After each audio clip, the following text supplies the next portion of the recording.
File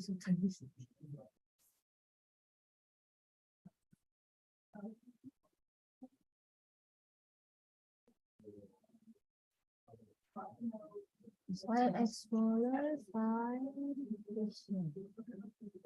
Huh?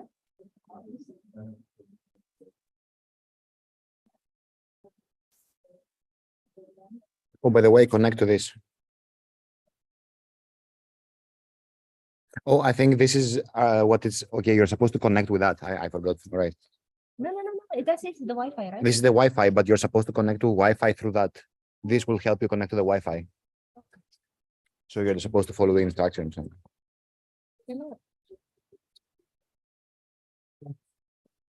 Hi, good morning. So I think you need to run a program. So you click the thing, and then there is something called click share. No. Maybe I should just Hi, καλημέρα. Oh, hi, Angelos. Nice to meet you. I called you to connect somewhere. Yes, we're working on it. Okay. Is this your laptop? Yeah, this is my laptop. Okay. So we cannot let's click share and then Click share for Mac. I think it must be easier with this.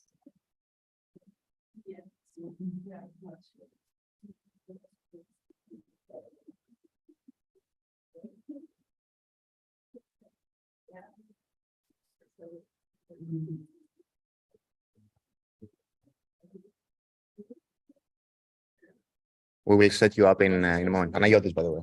Very nice. Oh, then. Okay, no hurry. Yes. I think it must be easier to use this laptop. Huh? Just use your laptop for all the presentations. Now it's connected. So if you press, Oh, hey, but it allows for your computer to use it. yeah. But I We think maybe use one laptop or multiple? So we thought that this laptop should just do streaming, nothing else. Yeah.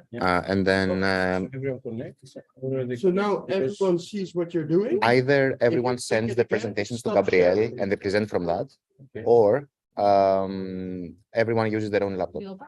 Yeah, I think that's better. That's better? And Okay. I think they can just connect to. They don't have to connect to this screen. They can connect to Zoom if someone has the Zoom opening this screen. Oh, Screen. yes, but they have to connect to this screen because of the audience, right?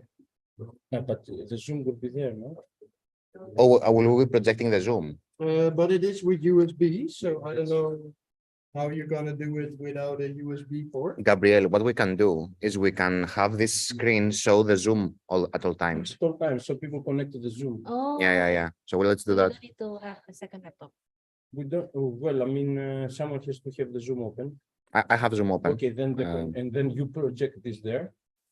Oh, okay, I'll do that. Yeah, and All right. then people connect the Zoom.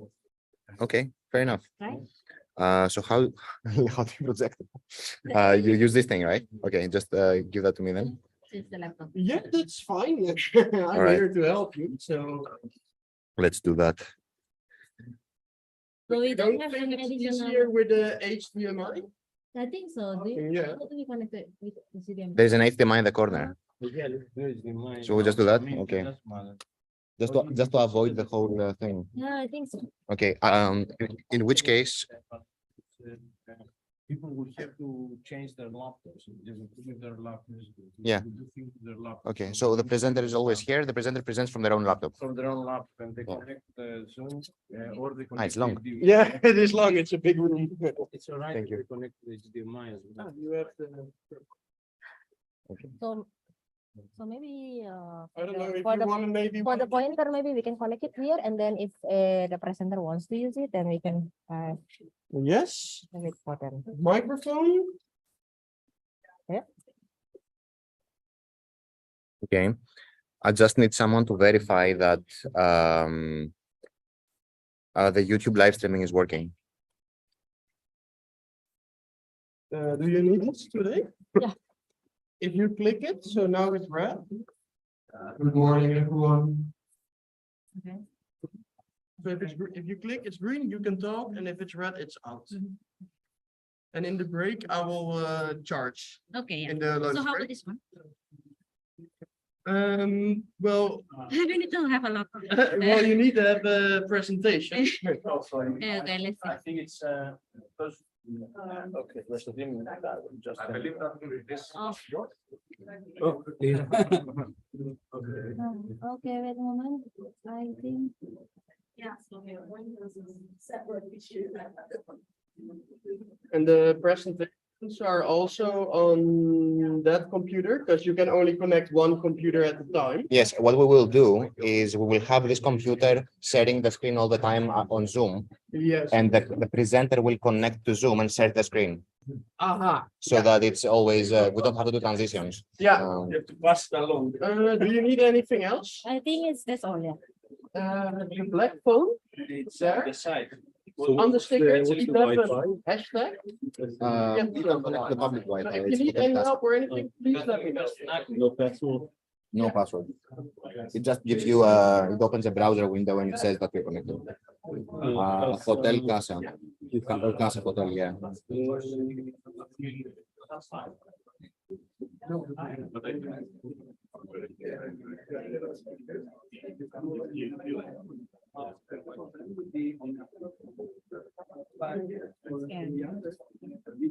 Right.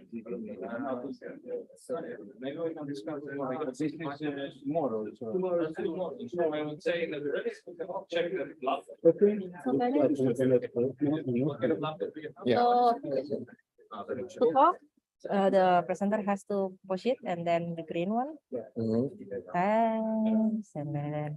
So actually, are we going to do the Zoom? We're going to do the Zoom. Okay, so you just need to connect.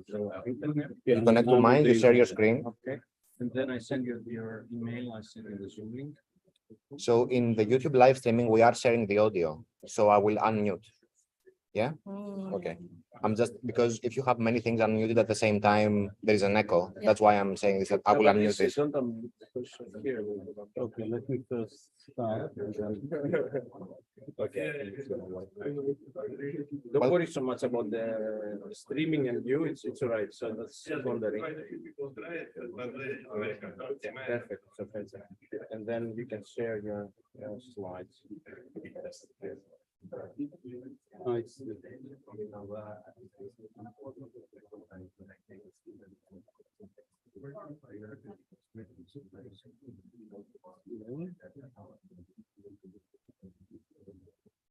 Well, I mean, have you presented you or something like that?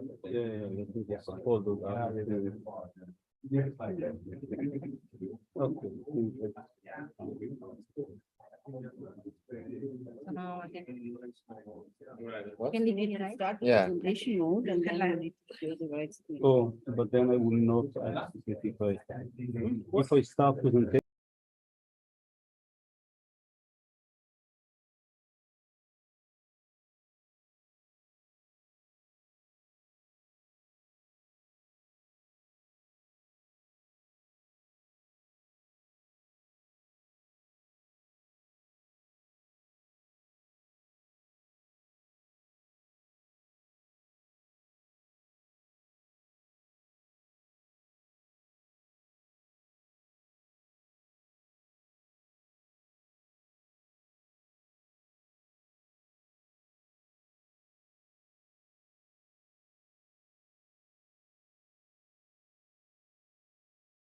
Okay, just a second, I want to connect a little bit. So. You want to open the focus? Oh, you can open that. All right, so good morning, everyone. Thanks for being here. It's really exciting to have you all here, and thanks for accepting our invitation to come to Amsterdam, those of you that came from abroad. I think it's exciting times for AI with the whole development around foundation models.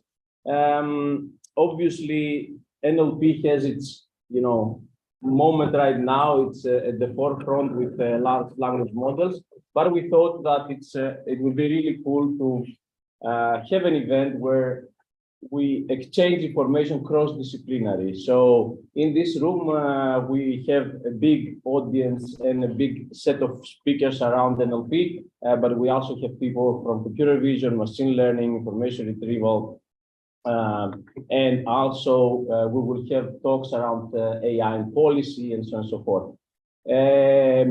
Obviously, the idea is to exchange insights and information and around all the developments. But when we were preparing the symposium, we also had some secondary goals, maybe primary as well, of building a community and seeing how we will take this forward. So maybe throughout these 2 days, we can also keep in mind or have in our discussions topics around how do we repeat this? Are we doing it on a regular basis? How do we fund ourselves around this topic? How do we move forward as a community? With that, I will give the floor to Irina, and I hope you enjoy the symposium. Thank you very much for the introduction. Good morning, everybody. I'm Irina Gurevich from the University of Darmstadt, and it is my great honor to introduce our dear guest, Dan Roth, today. So Dan is a distinguished professor at the Department of Computer and Information Science at the University of Pennsylvania, and currently, if it is still up to date, he's on leave, mostly leading the generative AI effort at Amazon. So Dan is a fellow of multiple computer science societies, including AAAI and ACL. And he has received a significant number of various awards. Among them, I just want to mention the John McCarthy Award, which is the highest award in the AI community. We know, of course, Dan for all his wonderful work in the modeling of language understanding, machine learning, and reasoning. And we are very proud to have Dan today as our keynote speaker. With this, Dan, I'm looking forward to your talk on the science of generative AI. Thank you. Okay, thanks, Irina. Thanks, everyone. Before I start, some logistic. Can I disconnect this and connect my laptop? Nothing is going to happen.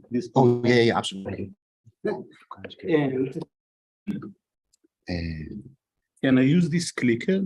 Okay. Yeah, and also you should use the microphone as well. But you can use whatever you're comfortable with. Okay, let's see, because otherwise I have to lean. Okay, let's see if this works.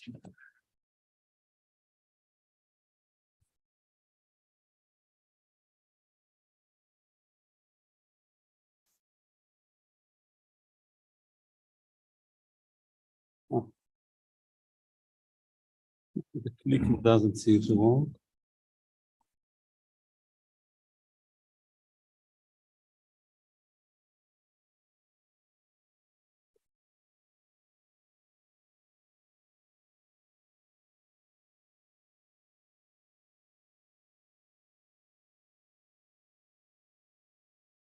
Anyone knows the secrets? Doesn't work, I think. So this is what is This is mine. No, This is I yours. put this for the clicker.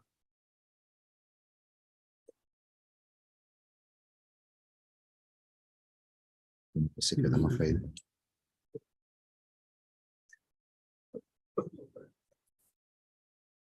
Oh, yeah, It works. Yeah. Okay, There is like okay. that as well. You can also use the microphone. Do I have to? Or, If people can hear you, but you have to press the button first. Yeah. So that's yeah, what I great news. think you can hear me at the end, right? Okay, thanks. Okay, so thank you very much. Glad to be here. Thanks, Irina, for the introduction. So there's a lot to say about generative AI, as you all know. That's why you're here.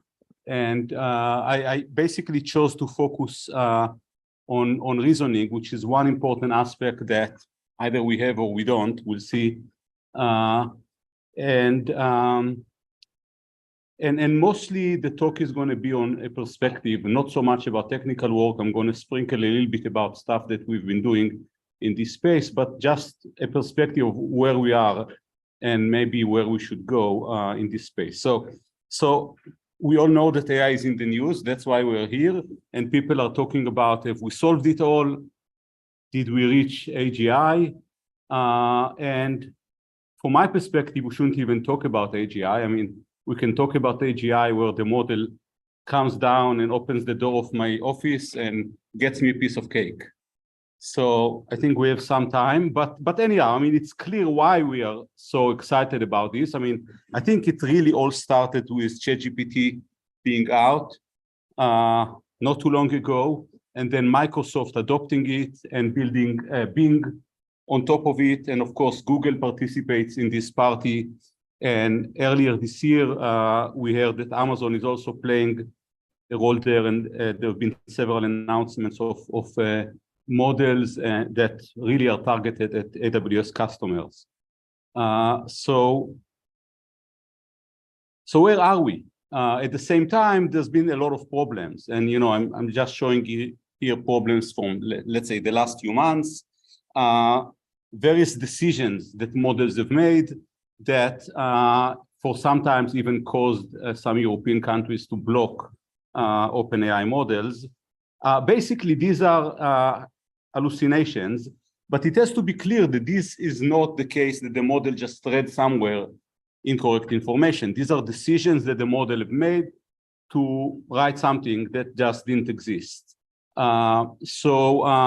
Basically making the wrong decisions. And there are many other examples of wrong decisions that models have made that didn't make the news, and some will make the news in time. So where are we in this with this technology? Clearly, there's a lot to be excited about ChatGPT and many other models, but at the same time, we have also to be careful and understand what are the limitations of these models, what problems do they cause, and how should we use it so that they can actually help us. And I really want to think about it as a good way to develop better assistive technologies rather than AGI. So meanwhile, we've already learned a lot of things. We've learned a lot of things about limitations, and we've learned a lot of things about what's hard and what's easy. And this is really what I want to focus about, because I think that we have to be careful in interpreting this technology. I think there's a lot of hype, and there's not so much understanding of what the models can really do, what problems they can cause. And this will allow us to also understand where we should go with this, because we really haven't solved it all. So just a quick, so my goal is to give a perspective on this. And as I said, I'm going to sprinkle in some ideas on stuff that my group has done and where I think some of the real problems are. I want to start with a disclaimer because I'm going to give a lot of examples for multiple models. Don't take this as a criticism on one company or another. Really, the idea is to discuss problems and issues and the state of the technology. And another disclaimer is that this is really a moving target in a sense. So some of the examples I've taken last week and some of them I've taken a couple of months ago. And in some cases, the behavior of the model have changed already. So you have to take some of these examples with a grain of salt. I mean, some of the companies are excellent in kind of really updating models to fix some problems. Okay, so to start, I want to go back maybe 55 years ago, where we solved AI then too. This is Terry Winograd's PhD thesis at MIT, where he developed a model that communicated with computers with respect to a specific world, the blocks world over there. And basically what he did, he developed a computer program that basically conversed with humans about blocks world. Many people were very excited, and some thought that we solved it all. But really, if you look carefully, and Terry, of course, knew this was a very limited world. He had about 50 objects. So there were almost no ambiguities because every decision, every question that was asked, there was also a single object, a single decision to be made, and a single option to answer it. So there was a lot to, even though there was a lot of excitement, it was clear that we were not there yet. But the conversational capabilities that we have today are order of magnitudes better than the conversational abilities that Terry's programs were. So, and I'm sure many of you have seen the conversation that Kevin Roos made with ChatGPT, and basically very coherent conversation, very long conversation. I'm zooming in here so that you see some of it. This came out in the New York Times and made a lot of noise. I mean, content-wise, we can argue whether this was good or not, but it was clearly very coherent. And this is the first lesson that we actually learn, I think. We learned that being linguistically coherent is much easier than we thought. Once you take a very large model, train it on trillions of tokens to predict the next word, you can generate coherent text. And if you haven't thought about it, what does it mean, trillion tokens? It's a lot of text. So just as an illustration, an average book has about 100K tokens. So 1 trillion tokens is about 10,000 books, 10 million books. It's a lot of text. And once you feed this to a deep model, you get coherent text. What do you get beyond that is still unclear. So let's think about instructions, because this is what Terry Winograd did, and also because instructions is really the key leap that we've made with this technology. So even today, if you want a specific task, to solve a specific task in natural language processing, basically if you want a specific type of summarization or a specific type of information extraction, you might as well train a small model to do this specific task, and you'll get better results. The major leap that has happened over the last couple of years is that now we can define tasks on the fly by instructing the model to do something. So you can ask them to summarize this document for elementary school kids, or extract this specific type of information and list it alphabetically, and add the word text between every 2 words, and do many other things. It's really possible today to converse coherently about this task, modify the instructions on the fly, and this opens the possibility for a lot of technologies. You can develop potentially digital assistants, ad hoc writing assistants, and many other technologies. So instructions are really important. So moving 50 years forward to a project that we ran at University of Illinois and University of Pennsylvania, we actually try to, again, communicate with computer as the same goal that Terry Winograd had, only that 50 years later, we could actually train models to follow instructions, so we could do an open-ended task. And the task that we've tried to do is basically play Minecraft, Microsoft Minecraft, and what you can see here is some examples, and we could train models to follow instructions, and what you can see in the top right is one of the settings that we use in order to train models. So instructions, so we had a board with a lot of blocks. In fact, the blocks, as you can see, had names to simplify the reference problems. An instruction where something like, I need to move UPS from the left side of the board to just below Starbucks. When we collect the data for this, here is one of the interesting instructions that we got. And this is a real example. Imagine that this is a chessboard. Place the UPS in H2 and McDonald's in G6. Very nice instruction. Very easy for all of you. In fact, very easy for any 5 years old. And if they don't know chess, you can spend a minute and explain it to them, and they'll be able to follow this instruction. But it's actually hard to follow this instruction. And models today will not be able to do it. So really, models that are trying to predict the next token have limitations. They don't always get what we want. Sometimes they get lucky. And the way I interpret this is that, why are we so excited nevertheless? I mean, we were trained all our life to equate being linguistically coherent and being very smart. Not the case anymore with the current conversational models. They are linguistically coherent, not necessarily very smart, although they can mislead us. So I want to focus on this statement that, this is my view of why there's so much hype. And I'm going to continue with diving a little bit deeper into some aspects of following instructions. I'm going to talk a little bit about reasoning, mostly with the focus of what can we not do, and then what I think we should focus on. And really, I think we should focus on language models as the universal UX user interfaces, because they can do this quite well if we, with some improvement, and then we can augment capabilities this way.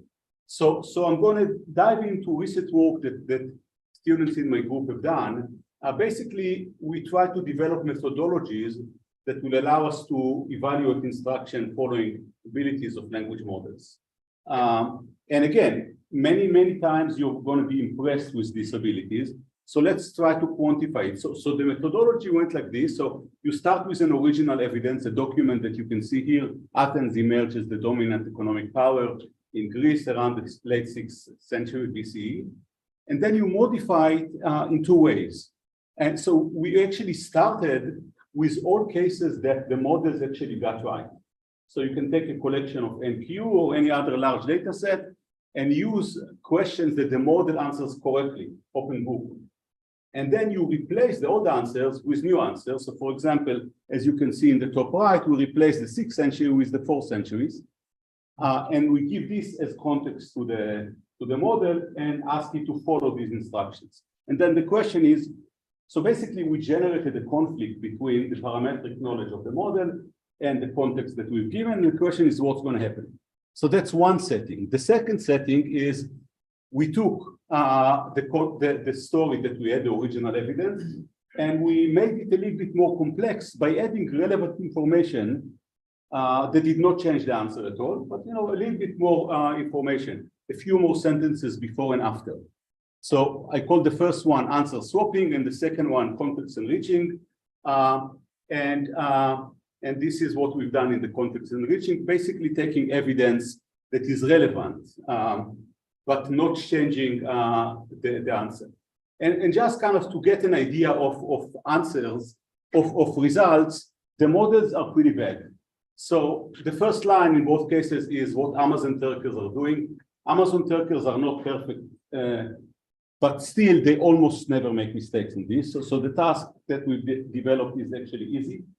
Nevertheless, all the strong models are making a lot of mistakes in this, including GPT-4, that is a really good model that makes 20 to 30% mistakes on these very simple instruction following tasks. So we're still not following instruction the way we think we are, and especially if you think about the context enriching thing, nothing has changed. All we added is just a little bit more text that made the reading task a little bit more difficult. So one way you can think about it is maybe understanding text is harder than generation text.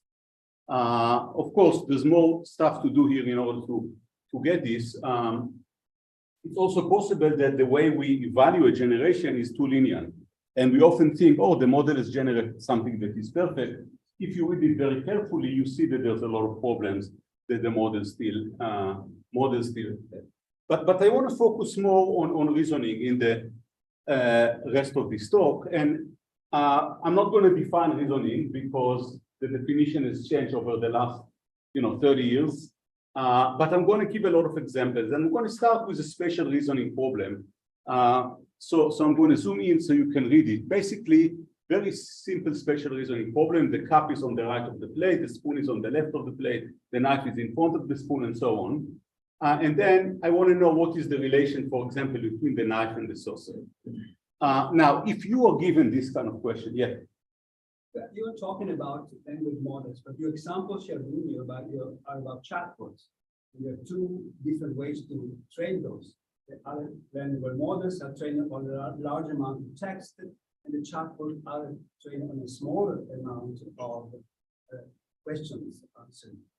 So it's an unbalanced technique. So not really. A chatbot or ChatGPT, for example, has as its base a language model, yeah, and then it's just an API to the language model with more training data that is specifically addressing the conversational capabilities. But all the models today add this type, and I'm going to talk about the multiple level of training, if you want, and maybe you can bring this again. So here's an example of spatial reasoning. Given the task at the top, you will probably draw this. If you want to solve this, you put a picture, and now it's very easy for us. Now, if you present this to GPT-4, it actually solves this instance. How does it solve this instance? It doesn't draw the picture. I think this is a token bias. The model has seen a lot of examples where something is to the left of something and something is to the right of something or in front of something. And basically it's enough to guess the knife is to the left of the saucer. If you try to quantify this, and there's simple ways to quantify it. I mean, this is a data set that was developed and presented in ELLIS. Basically, you come up with a set of objects, let's call them A, B, C, D, E, F, G, and you come up with a story. J is below B, B and G are side by side, D and G are in parallel, and so on. And then you ask a question. And it turns out that if you quantify this, which is basically the same problem, you see that the models are doing between 25 and 35%. In fact, it should be even 45. I think it's 25 to 45, depending on the level of difficulty of the problems, but basically they are not good.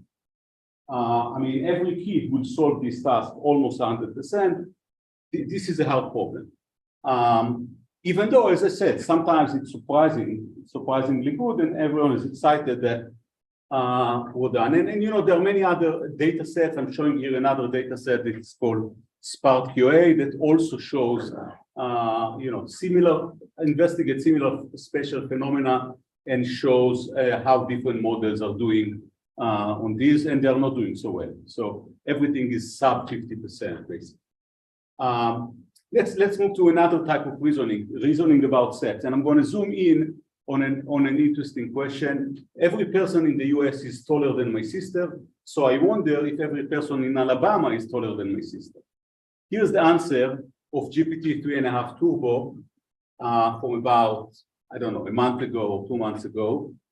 And you can read it, and you can see that first the model is wrong, but it doesn't matter. Sometimes the model gets it right, but it always will tell you a story that is completely irrelevant. Who cares that, you know, you don't really need to think about height as the important thing, but, you know, other things are more important, and don't judge people this way, that way. So this is basically a deception. Really, all we want is to say yes. It's a very simple logical problem, and the answer should be yes without any story. Here are some other examples. So here I'm trying to list the US presidents that have and the number of children they have, and you can see that sometimes the model gets it wrong. Biden has more than one child, but sometimes it gets it right. But I want to focus on this example because following that, I'm asking the model to reason about this list. And I'm asking, list the US president since 45 that had at least 2 children. And now you can see Clinton appearing in this list too, even though in the previous slide, he didn't have, he had only 1 child, which is correct. So could be funny, but really indicates a problem of the abilities of the model. And you know, there are many, many problems with qualitative reasoning. I'm not going to stop on this because I think this has been discussed in multiple papers. I'm going to zoom on scheduling, which is really a very important problem. Many realistic use cases want to use models to do, for example, scheduling. This is the problem. I'm a scheduler. I need to schedule 30 minutes for Tom, John, and Mary, and I'm going to give some constraints. And if you spend 30 seconds on this, you will see that the only time that works for everyone is Monday morning. The response from ChatGPT is completely nonsense. And you can actually discuss it with ChatGPT, and you can get it to do whatever you want. I mean, they'll basically agree with you on Wednesday afternoon if you want. So what is happening here? I mean, so really, if you think about how we train these models, they're really trained to maximize the probability of the next token, given preceding sequence of tokens. It's a simple classification tasks at each time steps, basically a maximum likelihood training. And this is how we are doing everything, right? So this is the pre-training stage of all language models. And this is also, by the way, the reason we're so excited about it, because it's self-training, right? So basically, there are 2 ways to do this. One of them for encoder-only models, where we mask part of the context, and then we look at 2-sided context, or decoder-only model that most of the generative models are today, where we basically look only at the left context. So this is a very cheap, in principle, way of training, because you don't need to annotate data. And to me, this is the key reason why everyone was so excited about it, because we thought that we don't need all the cost of machine learning over the last 30 years has been supervision. Now we don't need supervision, we can self-supervise, great. And this indeed is doing something quite significant, but this is no longer the case because all the very large models use huge amount of supervision today and use RLHF, reinforcement learning with human feedback, that is even more costly than standard supervision because the model is in the loop. You have to run the model, get completion, and then rank them or do something with them as a way to supervise. So, but in all cases, what we have is just an autoregressive model, right? So at inference time, what we do, we feed input into the model, we get a token, we put it back into the input, and we keep on going. So these kind of models have limitations, and we only are now starting to study this in a rigorous way. So the set of problems that I presented before, and I'm going to show a few more problems, is not a random collection. In principle, there are some things that these models cannot do. They cannot do quantitative reasoning in a solid way. They cannot do aggregation, especially when you have an intermediate representation that has to be generated and reasoned about. These models cannot do this. And there are many other types of problems that we cannot do. And as I said, there is a beginning of theory of what is the computational model, the computational power of these kind of models. There's a series of work by Merrill and Ashish Sabharwal at AI2 that looks at this, and basically they show the limitations of this. They cannot solve satisfiability, and they cannot solve a bunch of problems. Now, of course, these are worst case results. It doesn't mean that you cannot take instances of satisfiability and solve them. But in general, the computational power is limited.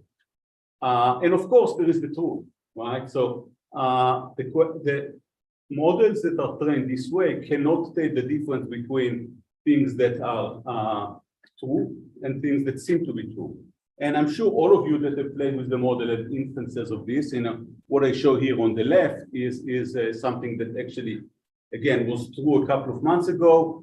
I'm asking the model to name the top 10 best South Indian restaurants in Philadelphia. And what I get is a list of 10 restaurants with seemingly South Indian names. The first one is actually a South Indian restaurant in Philadelphia. The next 3 or 4 are South Indian restaurant, but not in Philadelphia. And the bottom 5 just don't exist. But they look good. And many other problems with identifying references that don't exist and so on. So training, the training process inherently encourages hallucination. And we know this because if you ask a model in the supervised training stage a question and you provide an answer, a supervision, and the model doesn't know the answer, you basically train it to hallucinate.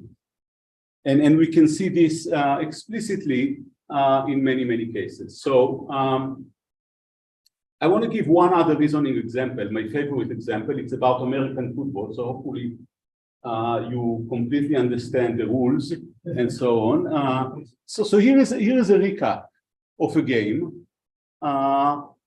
This is a slight modification of a story or recap from the drop data sets.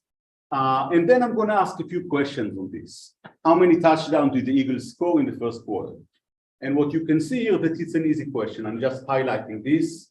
And you can see that in the first quarter, they actually scored 2. And all the models can answer this. This is a simple reading comprehension problem. How many field goals did Washington score? This is a little bit harder, and models sometimes do it and sometimes don't. You have to know the rules of the game because you can see that the score there is 9. 9 can be achieved in multiple ways, but because I said, because the text says we'll field goals, so there's plurality of field goals, then the answer must be 3 now. Otherwise, it could be achieved in other ways. And then I'm asking, so really in order to understand this, you need a resource. If you don't know the rules of the game, you'll ask some questions and you'll be able to figure it out. The models actually know the rules of the game because it's written in many places. How many field goals did the Eagles score? And this is a harder question. You can get to, I'm highlighting here at the end. It doesn't say anything. But we know that the final score is 17. And we know that before they had 14, you should be able to figure out. So the answer is 1. And I'm highlighting here what the model says. The given news story doesn't mention any field goals scored by the Eagles. And that's true, it doesn't mention anything. So here, you have to do some reasoning. You have to identify what's the problem here. And I think this is a typical problem of what we can see. So really, the way I think about it, the world has a symbolic structure. People often, not always, find this symbolic structure and they can reason consistently. And you can think about this kind of problems. You can think about arithmetic computation, multiplication of long numbers, and many, many other problems where we identify the structure. And this is the only way that allows us to consistently reason about it. Language models typically cannot find this structure. But sometimes this token bias thing, the fact that, everything moves eventually to the context, and they've seen a lot of things, and in the input, eventually you get something that is similar enough under a very complex definition of similarity that takes many, many layers of transformers. And this is the bias that they have, and they produce the same response as if they found it. So this is, to me, the second lesson that we've learned. We've learned that often, more often than we thought perhaps, token bias is consistent with reasoned conclusions. And if you'd like, some people think about it as Daniel Kahneman's think fast and think slow. So the model thinks fast. Sometimes that's enough, but not always. But I think for us, if we want to really use these models, it's not sufficient because we expect our computer programs to find the structure and be consistent. Imagine what you've done, what you would do if your calculator gives you the right answer 70% of the time. I doubt you'd use it. So I think this is where we are today. And the bottom line is that language models cannot do it alone. We need to augment them with the ability to do planning and perhaps backtrack, interact and ground themselves in external world so they can be correct, and reason about external world. So I'm going to say 2 things about things that we've been doing here. One of them I call learning to reason. And really the question is how to identify the structure of the problems. What are the variables that we have to reason about? And I think this requires new supervision protocols. The simplistic way that we supervise model today isn't sufficient for this. And then how to reason beyond LLM capabilities.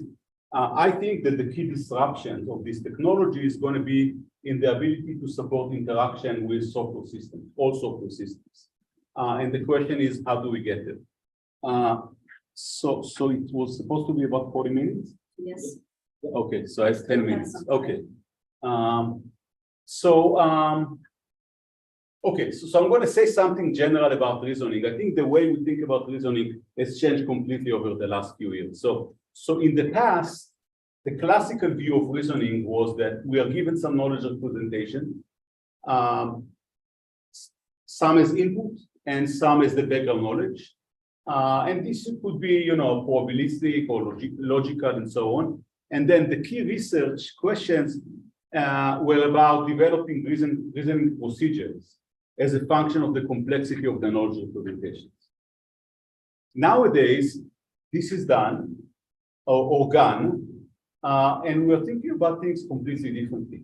Nowadays, we assume that we have a procedure, and basically we're using textual entailment or some variations of it as the procedure, and the focus is on identifying the propositions and the rules that are typically hidden, expressed in text.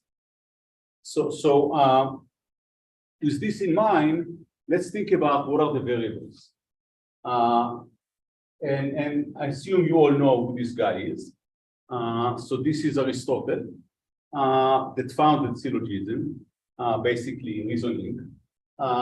So here's a question. Did Aristotle have a laptop? And I know that now all of you have seen this question. But in fact, I don't know if Irina remembers, but I actually asked this question in a Dagstuhl seminar about just before COVID, I think, and it became popular since then. And now all the models can do it, and largely they can do it because we develop a data set that is called strategy QA that popularized this and many other related questions. But still, it's a very interesting question because it illustrates a lot of interesting things. I mean, what are the variables that we have to have in order to reason about these questions? I bet that all of you, if I ask you to explain how do you know that this question is funny and what is the answer, would think a little bit something like this. When did Aristotle die, approximately? When was the laptop invented, approximately? And which event happened first? But really, how do we do this on the fly? How do we determine these strategies? And how do we supervise model for such sparse events? And we still don't know how to do this well and consistently. So today, ChatGPT answers these questions. With GPT-4, you can get to 80–90%. But largely, if you really investigate the way they're doing it, not largely, but large fraction of the cases, the answer is correctly for the wrong reasons. So this is still an important component of our ability to improve reasoning. The way to identify these propositions or variables really involves, I think, better supervisions beyond predicting the next token.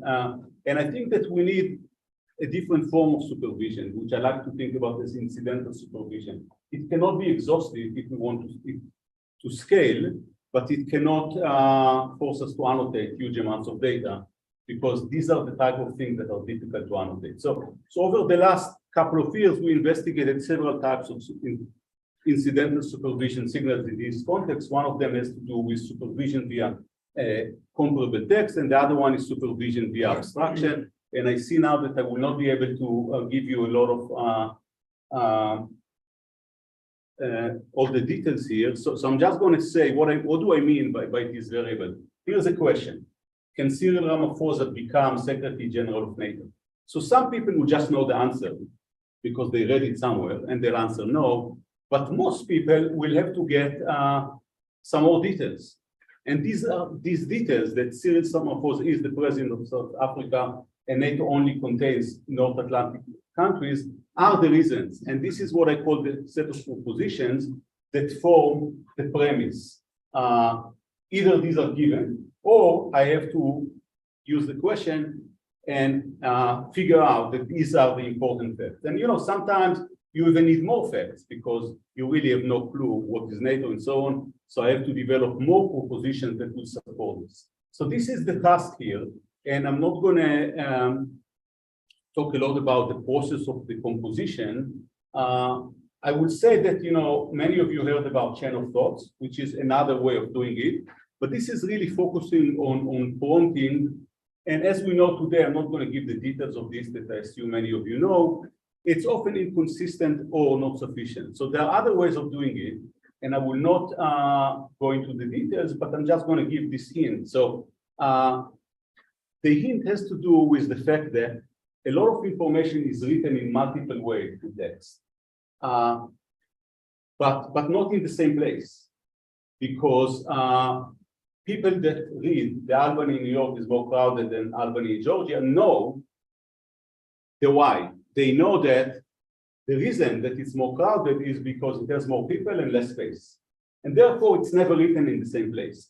But if you do a little bit of curation and you find multiple sources that talk about the same thing, you'll be able to identify these kind of pairs and use them as a source of supervision.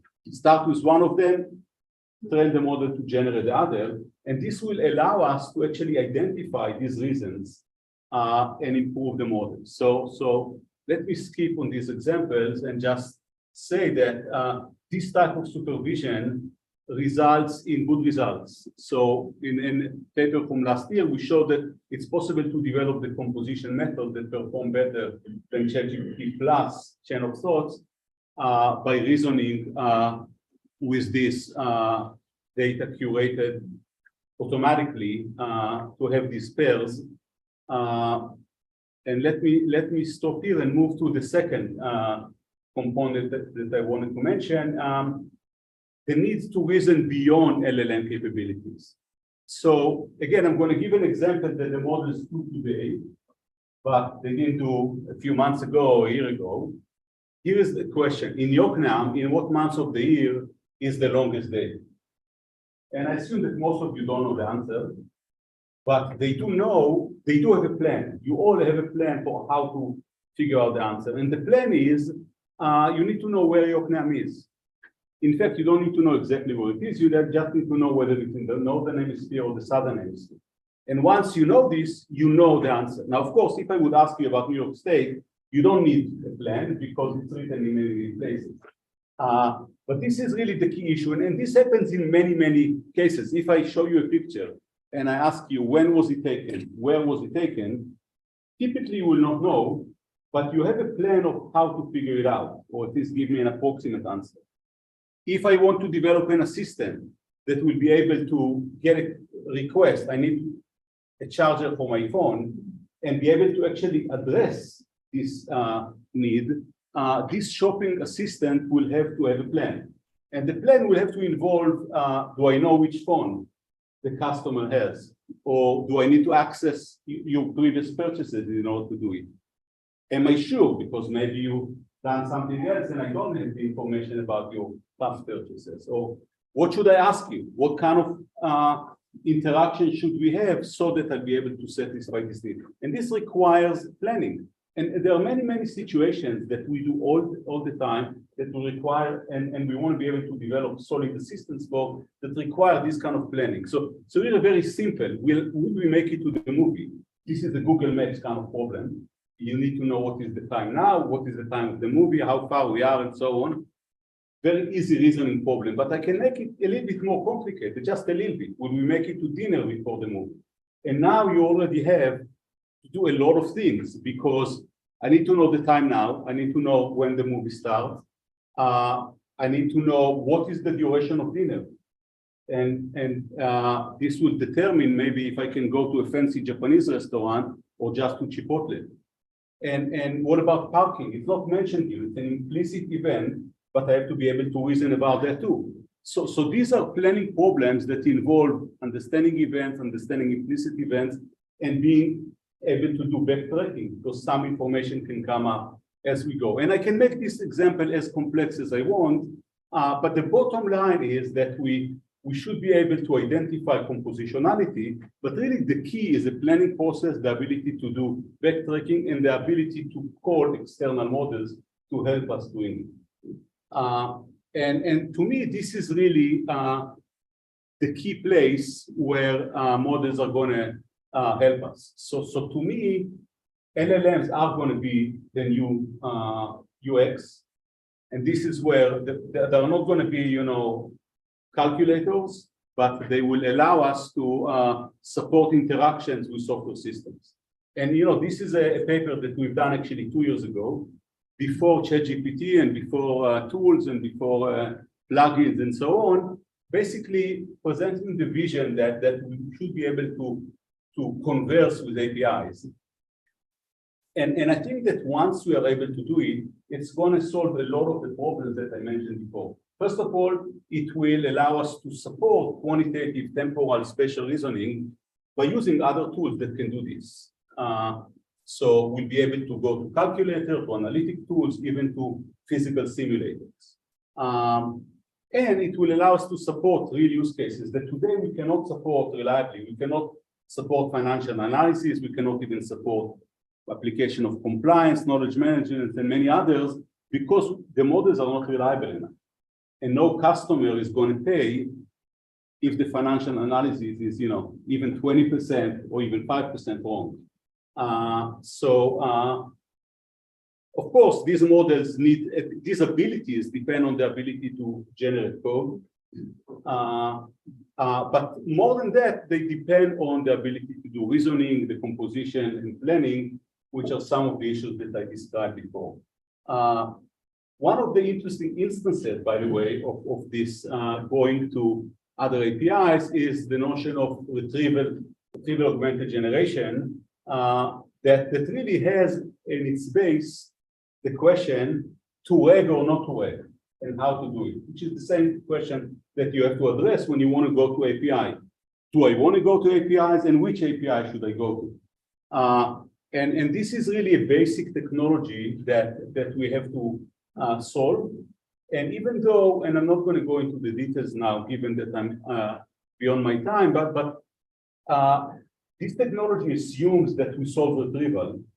We have not solved retrieval. I mean, Google maybe has solved retrieval for the web, but the problem of web retrieval and the problem of enterprise retrieval or this kind of retrieval are very different problems, and we are not, we haven't solved it. I was going to give an example of database retrieval, but let me skip that and just move to my conclusion. So I think we all agree that LLMs are making big waves, and it's for the right reason, because what has happened over the last few years is quite impressive. But we need to understand the limitations and the advantages, how to build assistive technology on top of what we have, and how to restrain it. So I emphasize a couple of lessons that I think are some of the key lessons.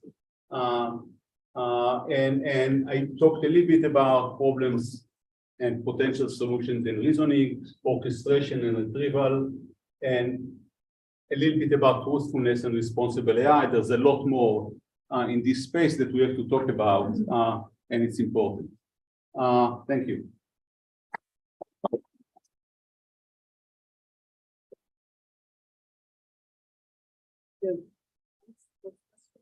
Okay. Then, so many of your examples show can only be dealt with multi-step reasoning. It will never be most of them are not one step unless you happen to find in your data already the compensated process. And that has been shown in mathematical problems. The systems are able to give step by step to tell the real way of solving it, and then you give the solution that is completely wrong. Why? Because they cannot follow the step, because it's a one-step reasoning that the system doesn't not multi-step, even a bit more. But now my question is, what's your intuition? Let's imagine we do this. We add now for a specific type of reasoning, simple spatial reasoning, other things, specific machines, that in a way that of interaction that you now find between scientific calculators and large language models. One step does the reasoning process, driven by some other logic, by the reasoning logic, and then finds all the propositions, all the things, all the rules in the text. Do you think is there a chance, according to your intuition, of driving some of these external stepwise procedures by instruction sets in the data? So can we do it like with humans? We can tell them in language, you do that, you do that, you do that, those are your rules, and then we apply it. Could we have, in your opinion, stepwise, like an auto GPT? We have an auto GPT like reasoners outside, and can we train them on textual descriptions? Now we train them, we add to our textual data all the procedures stepwise, and can it learn? Or is it not possible? I think we're already doing it. I mean, so all this idea of all the idea of chain of thought that started as prompting technique is now being used also for training. Yes. So models are being trained to actually reason step by step. I think in today's technology, this sometimes works, but doesn't always work, and we know that it's consistent. Today, it's not working in general, but I think that it's one possible direction, not the only direction. I mean, basically, I'm not going to give a lot of solutions here. What I'm saying is that we are not good in reasoning, and there are multiple ways to do it, but there are multiple ways of supervising for it. This is one, but there's probably other ways that we have to think about. Yeah. Thank you very much for very interesting. I come from computer vision, so that's a different, let's say, starting point. I was very intrigued to see the blocks and the various spatial reasoning like tasks. So my question here is, reasoning was maybe traditionally thought of as an NLP task or very close related to NLP. However, the big strides are also happening with multimodality now, such as before. So do you believe that there will be an emerging like cross-modality space of solutions here, or can it be solved with one modality, or I think it's bound to be multimodal. Here is is a question for you as a computer vision researcher. Look at the image in the middle. Right. Tell me where was it taken and when was it taken? Yeah. So this is a combination of computer vision and language, because you don't know. I mean, you have to do some search, go to some external resources that will have information in text. And in fact, you have even to identify the text in the image in order to tell me where this was taken and probably when. So I think it's bound to be this, both because this is where the interesting problems are, and because I think that embodiment, grounding is essential in order to learn a lot of things. Today, all the information is from text. There's a lot of information in text, more than we thought probably, but it's not sufficient for everything. In some cases, you have to be able to ground yourself, and images, videos are bound to be the source for that. Yeah.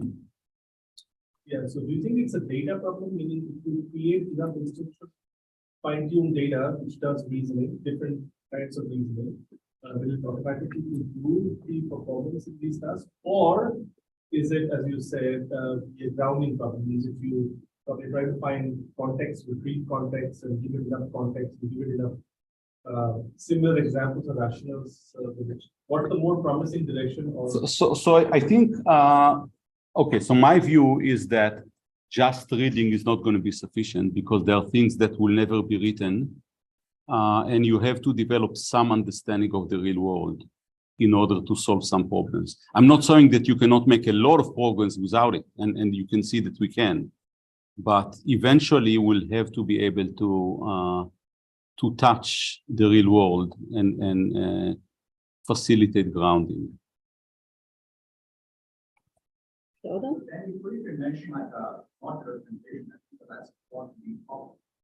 So far, modular like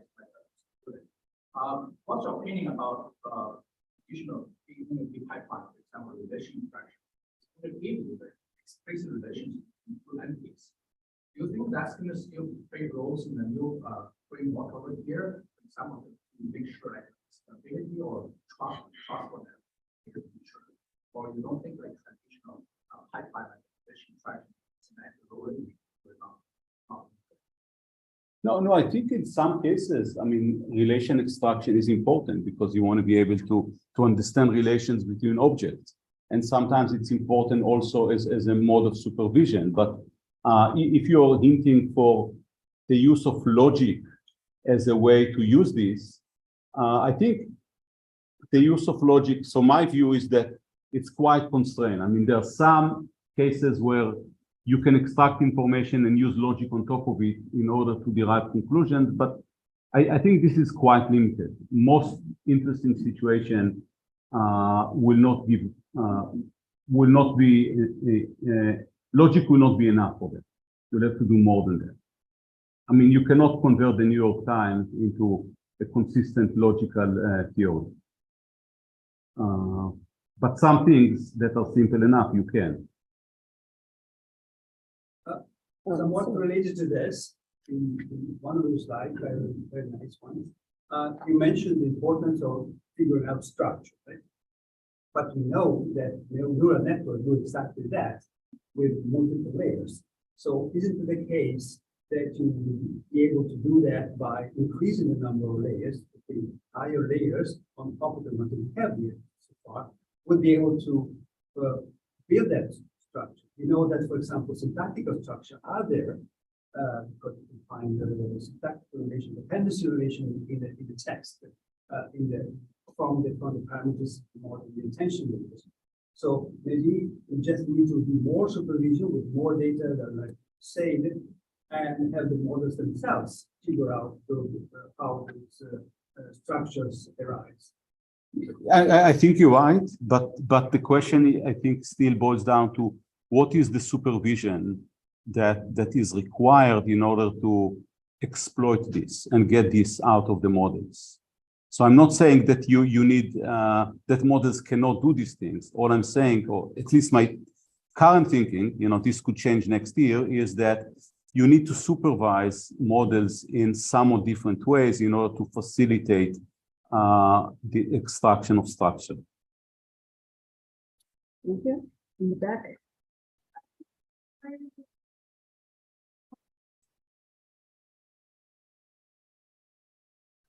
They also seem realistically coherent within the direct right. They have way towards what logic. Yeah, actually, well, code is easier than language. And I think, yes, I mean, there's been a lot of progress in models that generate code, and I think it's useful both as a goal in itself, but also because it can provide, well, in fact, there are three reasons why as a goal in itself. Two, we know that generating code or training on code helps also model to do better in text tasks and in reasoning tasks. And three, all these idea of orchestration and going to APIs depend on the ability to generate code, because I should be able to generate code and then call my calculator or my American Airlines APIs and various other things that require me to execute code. So I think this is a fundamental task that a lot of people are working on. In the back. You are the next. Can you speak louder, please? Yeah, of course, yes, sorry. I feel like AOP has become entrenched in decoder only code language model. Could it not be simply the current form of optimization is flawed? You want anything more than instead of reciting the data set. And you feel that it's more worth our time as researchers to further consider ways that we can extract more of these optimization models, or potentially look at a different paradigm for reasoning, or I guess a way of establishing what do you think? Which is I mean, I completely agree with you. I mean, so we, decoder only model was successful, and everyone is going this way, but it's not the only option. And hopefully you guys are looking at other options. Thank you, Ivan. Thank you very much for a very insightful talk. You mentioned that you believe that learning to predict next word is a very big and way of supervision. And yeah, that's not the way we teaching, for example, our children, right? So they start by playing these things, dropping things, breaking things. Do you think these models will also have some way of kind of scaffolding on top of something rather than start by learning them from huge amounts of big supervision? Maybe that's the way also to get a kind of smaller, more data efficient model. Yeah, I completely agree. So I don't think these are bad models. These are excellent models, as we can see, but they are not the only solution. So as you say, kids, for example, look at multiple sources and they hear, the psycholinguistic theories. I actually have a talk that I'm giving on some of the psycholinguistic stuff that we've done that show that, kids learn from cross-situational supervision. Models do not have the ability to do this today, but I think this will be an enriching mode of supervision if we can do this. So I think there are many, many other options to augment the way we supervise model today. And some of them have to do with, looking at other things and maybe cross-situational correlations and so on. Thank you. The last question in the back, please. So please use the mic so people online can hear you. Yes, I just wanted to pick up on the previous point about the decoder-only models. My thought is that when I'm talking to you, I'm basically functioning as a decoder, right? I'm predicting every word as it comes to me. So all that's available to me is being decoder-only for another addressed model. And in that mode, I think I can solve as human being most problems you put on your slides. So in that case, is it fair to say that decoder-only models are fundamentally being capable of this kind? Well, I don't think that you are acting as a decoder-only model. Thank you. It's a nice. So where's the fundamental difference then? Because I'm predicting every word one at a time based on what. Well, I think you spent 10 minutes thinking about it, developing some intermediate representation that you reasoned about before you started producing text. So that's possible for a decoder-only model as well, not for a transformer stack, but if you give it some time to think, that's technically feasible. To some limited extent, yes. I mean, so you cannot solve large sorting problems as a decoder only, but you yourself can do it. So anyhow, I mean, we can get into this. I mean, but there is some understanding of the computational limitations of these models. There is no understanding of the limitations of various modes of supervision, but I think we should develop better understanding of that. Now, I'm not saying again that you cannot push decoder-only models more. There's no question that you can, and I think these issues of orchestration is going to be one way of doing it. But I think that thinking about other architectures and other supervision protocols is important and will improve what we're doing today. Right. Thank you. So that's a very nice final statement. Let us thank Dan for. Thank you.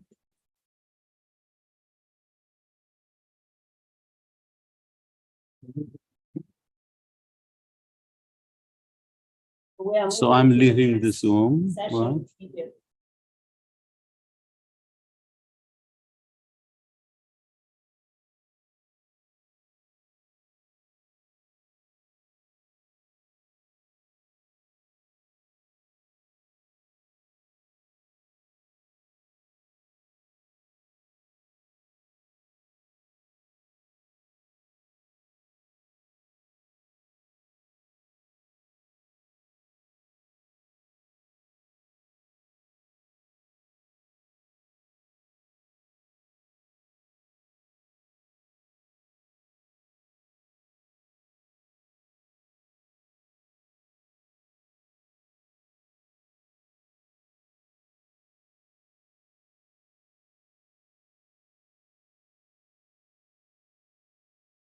Okay, actually don't know what Jochen going to talk about, but we know a lot of attempts, a lot of interest in coding invariances, in coding prior knowledge in a general way in models, and I know some of the Jochen work very impactful in geometric deep learning, and I think we in NLP community we also were thinking about ways to incorporate general principles, general invariances, and maybe not entirely successfully. And what we see right now is certain level of disconnect. So previously we had certain degree of isomorphism between our intuitions about problems and the models we are using. But these days we have this general powerful machine which seems to work for everything, but maybe not perfectly well and require very large amount of data to pre-train. So we're interested a lot in finding new machines, new ideas how to be maybe more data efficient, more effective. And of course, this is a space Jochen is working in a way, right? But maybe not in an NLP domain, but maybe what we can also think about connections to NLP. So I'm really looking forward to your talk. Without further ado. Thanks, Ivan.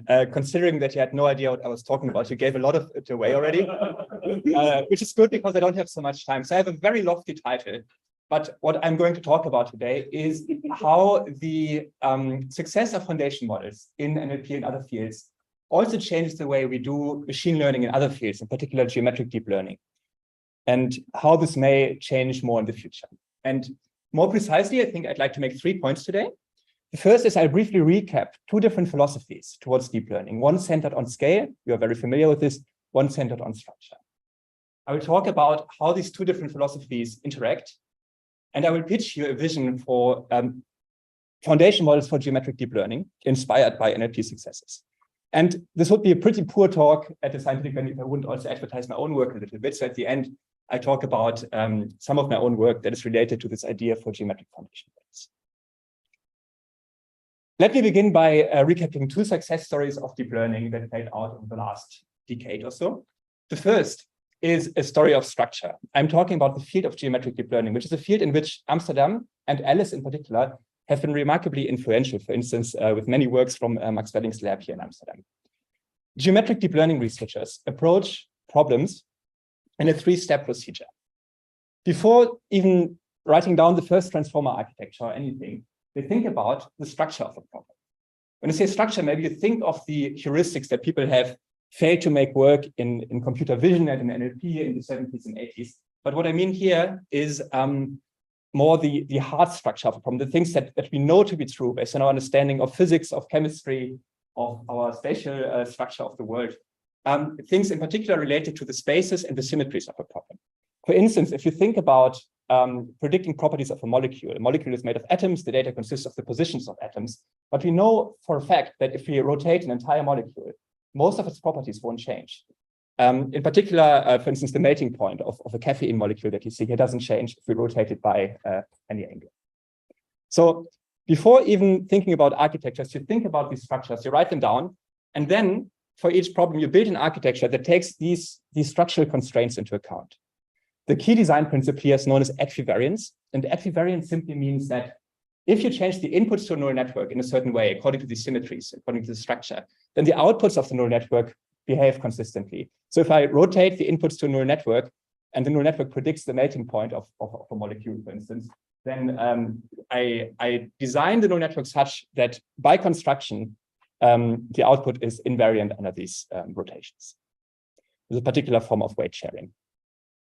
Now, in the third stage, you start looking at data. You train the neural network on the data that you have, but because you've already incorporated these structural constraints into the neural network, you only have to fill in the gaps left by the structure. So in particular, if I have an example of melting point prediction for one molecule, I automatically, when I train on this one example, I learn how a rotated version of this molecule at which temperature it would melt. This approach to machine learning, this geometric deep learning approach, has been remarkably successful, in particular in problems where you have little data.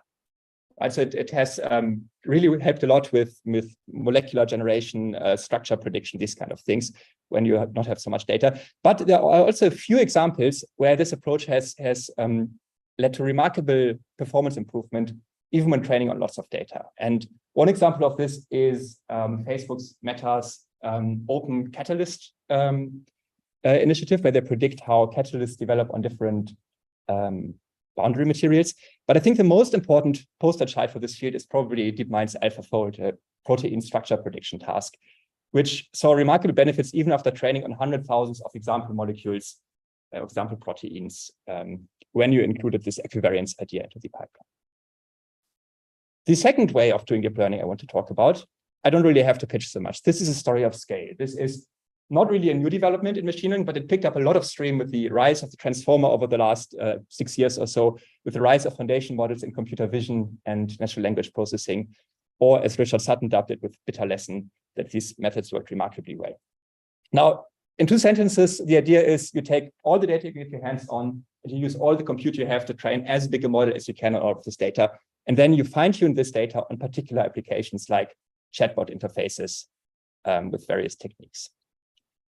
I don't have to pitch to this room how well this works. You know all about this, and you've all used ChatGPT. But it's really the big news of machine learning of the last couple of years. How do these different ways of doing machine learning work? I think it is very tempting to think of them as opposites. And I think there's some truth to this, because at the end of the extremes, they are opposites. If you take this idea of scale, the logical conclusion of this is to build universal foundation models, to train one model, to pre-train it all of human knowledge, to describe all of the systems at once if we can, independent of the domain that the data is and so on. This is the most generalist kind of machine learning model we could build. At the other end of the spectrum, architectures like AlphaFold are extremely specialist architectures. We know the most of the structure of a problem if we really just focus in on one particular problem we are trying to solve. And of course, we can't easily apply the structure of something like AlphaFold to a universal foundation model for all of human knowledge. So at the end, there is really this kind of way that these two directions of machine learning research are opposites. But in between, there are a lot of settings where this is a false dichotomy. And in particular, I think if we don't try to build a foundation model for everything, if we just try to build a foundation model for instance, geometric data, or just a foundation model for robotics, or just a foundation model for chemistry problems, or something like this, then structure and scale are really complementary. And we can still build models that are pre-trained of a vast different range of problems within one domain, while taking into account the structure and the architecture and the representations. And this is, I think, a space where you see a lot of research over the next years, and I think that's going to be very interesting, both by us and by others. So in particular today, I'd like to pitch you that we should study foundation models that have strong inductive biases, like this idea of equivariance in it. And I'm most interested in geometric models. The vision here is that you'd have one geometric foundation model trained on a mix of data from different problems, ranging from atomic data, protein folding, robotic problems, autonomous driving, weather prediction, maybe even astrophysics or cosmology or something like this. And fine-tune this one big data after you've trained it to whatever individual problem with spatial or spatial temporal data you'd have to get a good specialist model out of it. Doing this would allow you to take into account the structure of three-dimensional space, both in the representations and in the architecture you use, similar to how in foundation models for NLP, you know that all your data consists of some form of text, so you can use one tokenizer for everything. And yeah. Now, this may sound totally crazy. Like, why would you train one model to predict positions of atoms and the position of clouds in your weather forecasting models? But I think actually all these different systems have a lot of concepts they share in common, and training on all of them at once may allow you to really leverage these shared concepts as efficiently as possible. There's concepts related to three-dimensional space, like the existence of orientations of objects, positions, three-dimensional shapes, collisions between objects, and so on. There's concepts related to time and concepts related to both space and time, or maybe just how we describe the existence of multiple objects at once. If you're still not convinced, maybe think about of all the different tasks we ask large language models to do, right? Like, one large language model can both write love letters and generate code, and not just Python code, but also assembly code if you ask it to. And these two things really don't have that much in common as perhaps the movement of, I don't know, stars around each other and atoms around each other in a molecule. Okay, so if I convinced you that this is something that we as a field should do, what would we need for this? And this is now, I think, where we can take some lessons from the success of foundation models in NLP and computer vision. I think there's something like 5.5 aspects that a foundation model should have. The first is we need lots of data. We need some form of universal representations for the inputs of our model or the outputs of the model, like the tokenization schemes and embeddings we have in NLP and computer vision. We need a scalable, expressive, and as versatile as possible architecture. And this is presumably going to be something like a transformer if we do this today. We need pre-training protocol, ideally self-supervised if possible, as this allows us to use much more data. And then finally, we did multiple downstream tasks and a fine-tuning scheme that allows us to go from this pre-trained foundation model to all these individual downstream tasks. It's not quite as crucial, but there's also a sixth point on this list. If we have predictable scaling properties, like the neural scaling laws that we observe, the power laws and performance as a function of model complexity and data complexity for NLP foundation models, that really makes the practical usefulness of these models much higher, because you can kind of predict how well your things are going to work before you actually do them. For geometric foundation models, we actually don't really know what all of these aspects are going to look like as of now. And I don't have the answer to all of these questions to you right now. And I think we'll make a lot of progress on these over the next years. But of course, I do want to pitch you a couple of things of my own research. So I want to take apparently 2 minutes to talk about my own work here and talk about a work that we did that's called Geometric Algebra Transformer, or GATA, accepted at NeurIPS this year, where we developed representations and architectures that work for a wide range of geometric problems. GATA is not a foundation model, so we just tackle one problem at a time here, but we do apply this to very different geometric problems. And it consists of 3 design elements. The first is that we use representations based on geometric or Clifford algebras. Geometric or Clifford algebras are a mathematical field that goes back some time. I can't quite quote Aristotle on this for you today, but I do have 2 mathematicians from the 19th century from, I think, Germany and England, Hermann Grassmann and William Clifford, who started this. And this field of Clifford algebras was quite influential, influenced the development of quantum mechanics and physics, and now there's a bit of a devoted niche following computer graphics for this as well these days. But for the point of these last minutes of my talk, I really want to say that geometric algebras give us a 16-dimensional vector space, or more importantly, multiple copies of a 16-dimensional vector space that have predefined embeddings for a bunch of primitive 3-dimensional objects. So there's a way of representing 3D points, there's a way of representing meshes, there's a way of representing orientations, directions, and so on, but also transformations like rotations and movement in this space. Right, so this replaces kind of the plain high-dimensional unstructured vector spaces that we use for current transformer architectures. The second ingredient here is that we make all of the layers in this network equivariant. So this is this idea that when you transform the inputs, the outputs transform consistently, and your architecture is forced to respect the symmetries of space or space and time. Finally, this whole architecture is a transformer. And we basically take the transformer blueprint, you know what the architecture looks like, and replace each layer with the geometric algebra-based equivariant replacement of it, or version of it. And there's two advantages of this. The first is that transformers are really have really high capacity, so you can really memorize a lot of patterns in them, and they're also superbly trainable. They have no problems with gradient propagation and so on. But more importantly, transformers are scalable. So this is really what makes this architecture different from many other geometric deep learning works. Because we compute the interaction between different tokens with this kind of scaled dot product approach that you have in transformers, you can use this on tens of thousands of tokens in each sample. And also the number of tokens is flexible. You can have multiple dimensions of tokens if you want, like in an axial transformer. So there's a lot of scalability and flexibility. Okay, I will not really show you any more results of this. I just want to tell you that we tested this on problems from N-body modeling, which is kind of like a standard geometric deep learning benchmark. We used human artery meshes and predicted how much force the blood flow exerts on the walls. And we also did some robotic motion planning. We're also looking into various different domains, some of them actually related to the company I'm working for how this works. And it works really well. It's really across very different domains without adaptation, we are getting strong results and outperform baselines. Let me skip this. So what is the message of this? I think if we want to build something like a geometric foundation model, if we want to take these lessons that I think we can learn from NLP foundation models and apply them to geometric deep learning, we needed all these different criteria. I don't have answers for all of them, but we've made some progress on what representations could look like and on what architectures could look like for this. And we found that we can indeed incorporate something like equivariance in a very flexible architecture that is scalable and works on a range of different problems. I don't know what answers we can get on these other questions here. I think as for the data, there's lots of data sets out there, and we need to think about if they add up to enough, if they complement each other in the right ways, if we can use scientific simulators in an efficient way, and so on.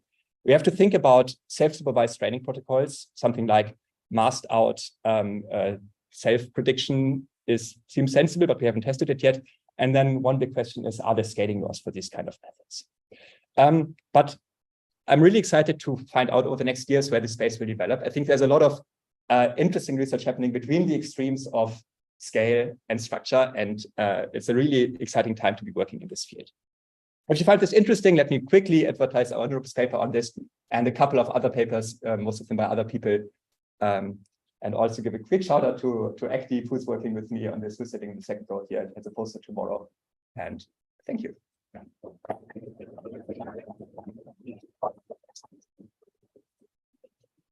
Thank you very much, Johan. Very exciting research, very interesting. Any questions? Yes, please. Thank you very much for very interesting talk. My question is, so the question is, do you think, or what's your intuition telling you that this general geometric foundational model be more efficient than classical algorithms which we have for? I don't know yet. I think there's going to be examples where kind of specialist architectures will rule for the next couple of years still. And there's going to be examples where this having a more generic foundation model will win. For instance, if you have a downstream task, we only have very little data. I think pre-training on other geometric problems will really be an easy win for you. But will this ever outperform AlphaFold? I don't know. But I mean, the question is will it be more efficient than classical graph algorithm? Oh. I think it depends on the problem. And I don't know, I haven't really thought about like graphs. Like when you actually have a true graph in your problem, the structure is a little bit different. But many of these graph problems are not actually graph problems, right? Many, like for instance, these molecular problems, people just construct a graph based on proximity of atoms, but it's really just a tool to make your architecture scalable, because you can't compute all pairwise interactions in the way that people do geometric deep learning usually. And I have some examples. In some of these problems, we saw that we can outperform these classic geometric deep learning benchmarks that use graphs to make it more tractable. But then also we tested some molecular benchmarks where there's really specialized architectures and we can't yet compete with them. But we're close. Next question from Stratis. Hey, thanks for the nice talk. I believe in a lot of bigger problems where things start falling through the cracks is when having multiple geometries, different geometries, you know, like, and this I think would be quite natural in a cross-model setting. So for instance, in language, without being an expert, I think it's like hyperbolic geometry makes more sense. In 3D space, you have Euclidean geometry, you go like to robotics, maybe you've got, I don't know, quaternions or whatever. Yeah. How is it to adapt, well, the geometric algebra transformer or another similar tool to address multiple geometries? Because I guess this is where it's going to start breaking. That's a great question. So I think this is kind of orthogonal to the question of foundation models, but I don't yet see that we can train one model to answer both hyperbolic geometric problems and, you know, Euclidean problems and so on at the same time. So I know some people in Amsterdam who are actually interested in training one model on 2D data and then predicting 3D problems, but with geometric algebra. But that aside, I think that's quite a far shot. You can definitely take this approach and adapt it to different geometries. So for instance, we have one project with high energy physicists where we try to solve Lorentz invariant problems at, you know, special relativity, particles moving close to the speed of light, and taking into account the symmetries of that, which are different from Euclidean symmetries. Too early to say if it works, but I'm quite optimistic about it. And I should say there's also a group in Amsterdam. David Ruhe is the student who's leading that, who've done something with different geometries and geometric algebras and machine learning in a different architecture. Yeah, I wanted also maybe to mention connect to Stratis, because I think having a way to switch between invariances would be really nice, because even in an LP, in a transformer where we don't have that many invariances in a way encoded, that's we sometimes need to input a graph, and this seems to be wrong to use, for example, position embeddings. And we're trying to think how do we actually get around it. So having some dynamic way to switch this would be really cool. I need to think more about this. It's interesting, but so far I haven't given it much thought. Right, I think we need to move to another talk. Thank you very much, Johan.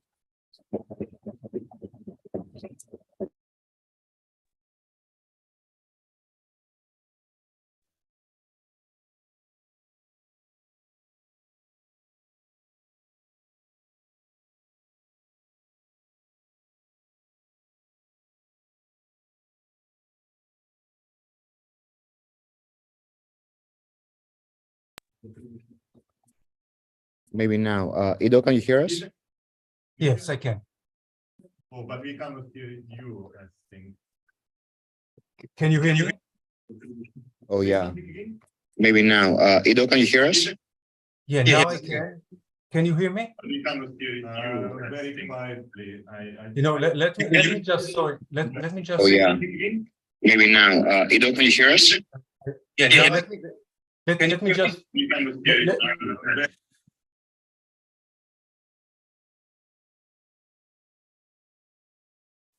Yeah. I got it. Okay. I think we're fine. Okay. Is it fine now? I changed the network. Is it fine now? No, I think it's not a problem with the network. It might be a problem on our side. It's the audio. Yeah, the audio. So it's just not loud enough. The quality is good. Yeah. You know what? Okay, let me check. Yesterday it was fine. Let me check for a minute. Okay. That I'll. Yeah. It's a problem. Yesterday it was fine. You know, here I'll increase it. Yesterday it was fine when we tested it, but let me increase it now. Just a second. Is it better now? It's a problem from our side. Let's see if we can Okay. see how to solve it. No, microphone maximum, yeah. Yeah. We need to connect to the AV here. Yeah. Let's see now. Can you speak?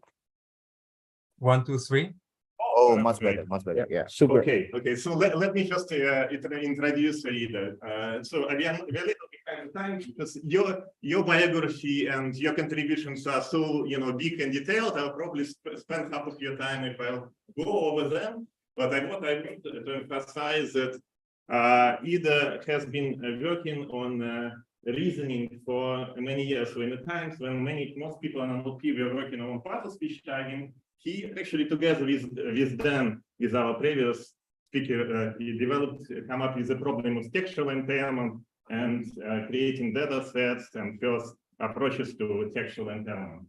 So it would be really nice to see a perspective of someone who has been working for decades in reasoning on the new developments in the field. AIDA is a professor at Bar-Ilan University in Israel. He was the president of ACL, the main association in natural language processing. He created one of the top, I would say, the top journal in the field, transaction of ACL. He's done a lot of work. His students are also in a top position all over the world. So he had a huge impact on the field. I wouldn't waste Ida's time. I let Ida speak. Thank you very much for agreeing to give a talk in these difficult circumstances. Thank you very much, Ida. Okay, thank you. Can you hear me now? Yes. Yeah.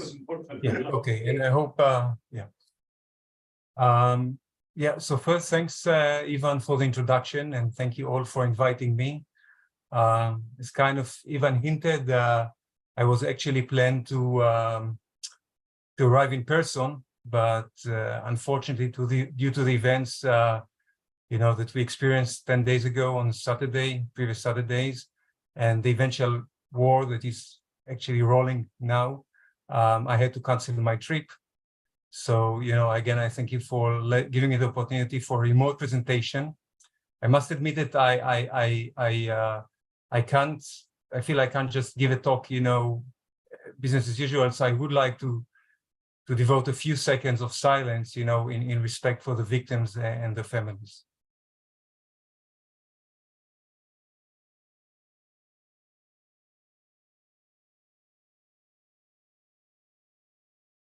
Okay, yeah, I will start now, and yeah, I must say I'm not in a very peaceful state of mind, but I'll try to do my best.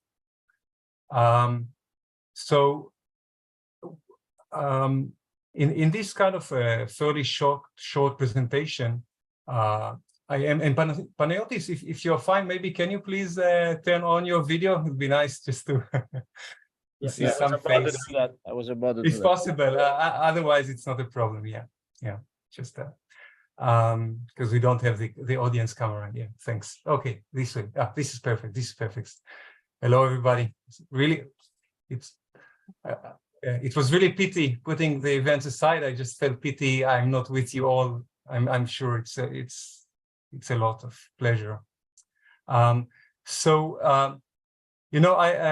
I chose to to share with you an overall perspective and a few directions I'm kind of interested in working on these days, which basically could be put under where should we push NLP frontiers, or where is worthy pushing NLP frontiers in the current era, of LLMs and collaborative AI. So the second, I clicked, yeah, I can just, yeah, okay, yeah. So the motivation is, of course, and I think most of this slide kind of also refers to what Dan was saying, that with LLM's power, people ask, is NLP solved? And of course, I think all of us believe it's not. And I'd like to point at particular 3 frontiers, which I think have certain dependencies between them, that raise challenging tasks on which we may be able to do progress. And with a special angle also on collaborative AI, I think this also ties to what then said assistive technologies that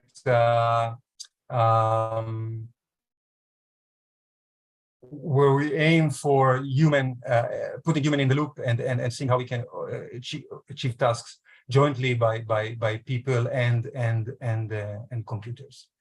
So the first direction, so I'll go very at a high level rather quickly over these three directions I'd like to point at. I mean, of course, there are many others that are relevant.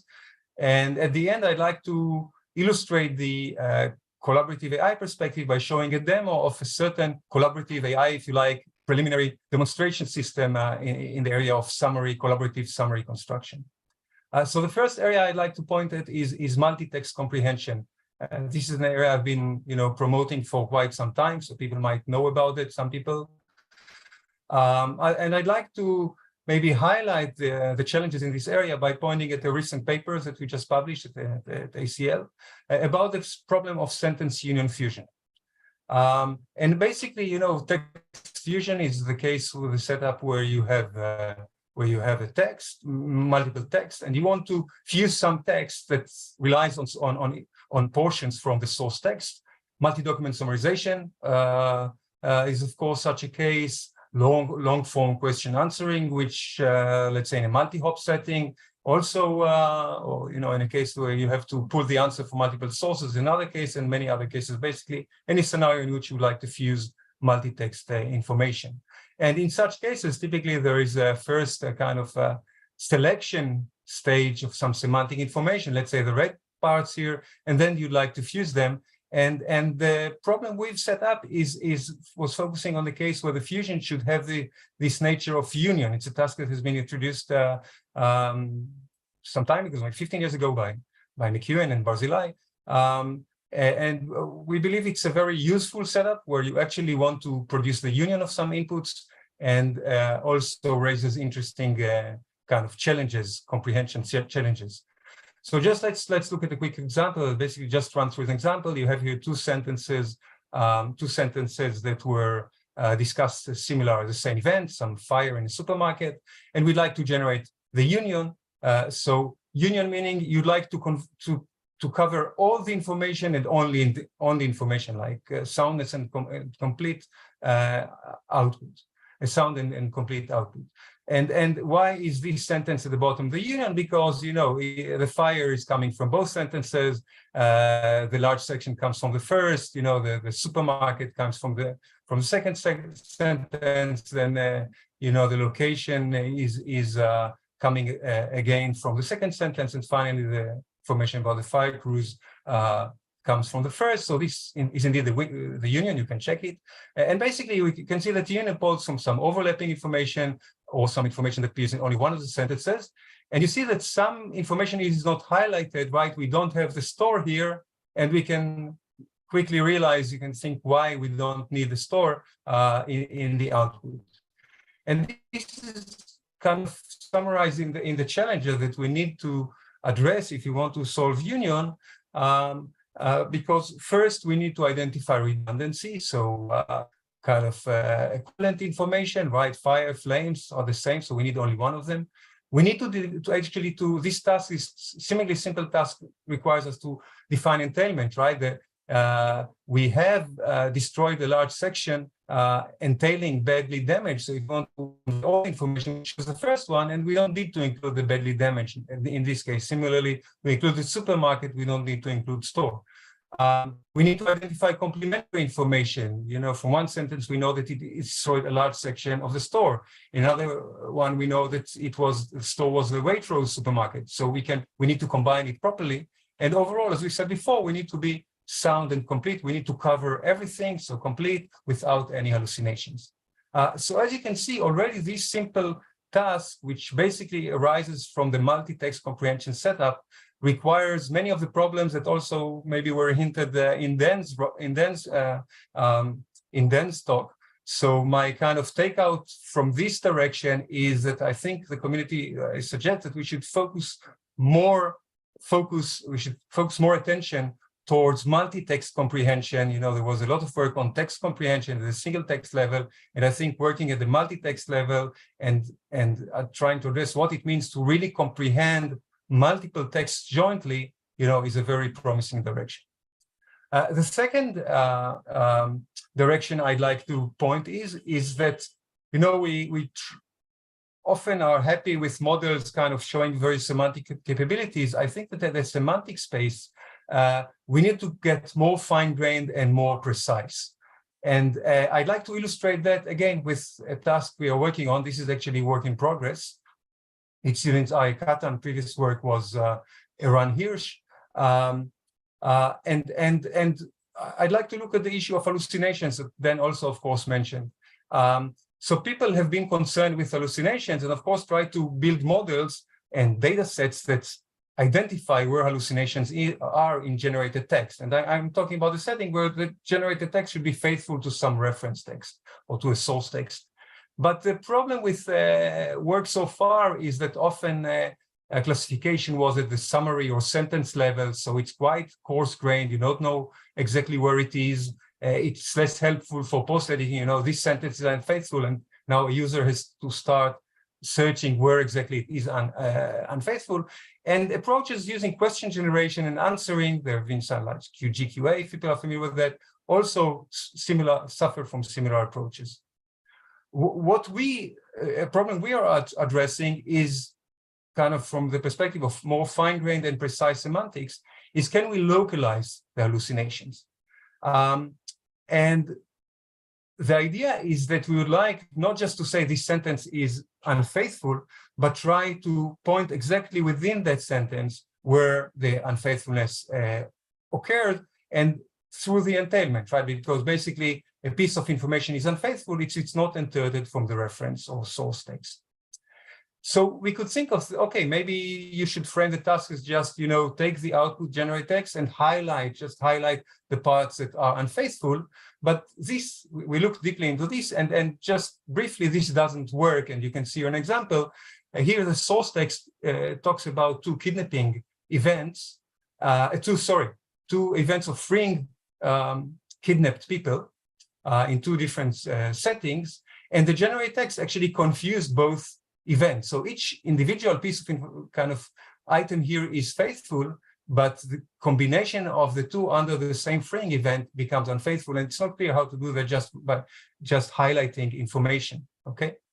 So the approach we took is by leveraging another approach. I mentioned it also in my EMLP keynote a couple of years ago, is developing this approach, which we call QA semantics, USM, where basically the idea is to take a text and translate it or break it down to a set of question-answer pairs, each conveying a single proposition, like a minimal proposition. You could think of it something that's loosely analogous to, let's say, an edge in an AMR representation. And it's becoming kind of a midway between fully structured representation, like, let's say, AMR, and completely latent representations in, you know, in just black box models. So using such a representation, you know, for the localized hallucination detection task, our approach is to represent the summary as kind of a kind of graph based on these localized question-answer pairs, localized propositions, and then identifying locally the non-entailed subgraphs. So just to give a sense of how it looks, so from the Storm story, one of the sentences generated by a model was about this Mr. Gustafsson, that has been kidnapped in Stockholm. Of course, he was not kidnapped in Stockholm. He returned. I mean, something else happened in Stockholm. So if we generate this graph as a semantic graph, basically each edge is one of these questions I've shown before. You know, we can see that if we manage to identify that the kidnapping in Stockholm is wrong, and basically because Stockholm, this is like extrinsic hallucination, Stockholm doesn't appear in the source. So in this case, so obviously every proposition related to Stockholm is false. We can identify that this is the localized part that is wrong, all the rest is correct. In another question, you know, this generated sentence claim that the person freed was Margot Wallstrom, and actually this one is not faithful. So again, if we can detect that this particular edge or this particular QA is unfaithful, we can localize the information. And finally, for the more complex case, right, this mixed string event, if we can identify, that the right kind of part is entailed, the left part is entailed, but not all of them together, again, we can point exactly where the problem is. Okay, so and just one more thing, once you take this kind of midway approach, semi-structured approach of using natural question-answer pairs, it's also easy to have human annotation that just people don't need to know MR, they just annotate hallucinations in terms of these questions and answers. So the takeout, from this part is indeed that we should try to be more precise and localized, more fine-grained, and if we go in this way, if it provides kind of a human protocol, a possible human protocol, but also if we implement later automated models, these could be useful for L rewards, control decoding scoring, and so on, as well as for providing more precise information, kind of communicating more precise explanations to users. And I suggest that this can be relevant in many other semantic problems, not just detecting hallucinations. The last direction I'd like to point it at before moving to the demo, and maybe just I lost track when we started. So how many minutes do we have still? More minutes. Yeah, you can take 5, 6 more minutes if you want to. Okay, yep. Perfect. That was about my calculation. Thanks. The last kind of direction where I think the community can go and push frontiers further relative to the flavors of work today is kind of decomposing and modularizing NLP tasks. And generally speaking, the power of LLMs push the community often to solve problems end to end. And actually here I'd like to argue that it's actually worthy to see how complex problems, complex tasks can be decomposed, and it's worthwhile doing that. And I'll illustrate that over multi-document summarization.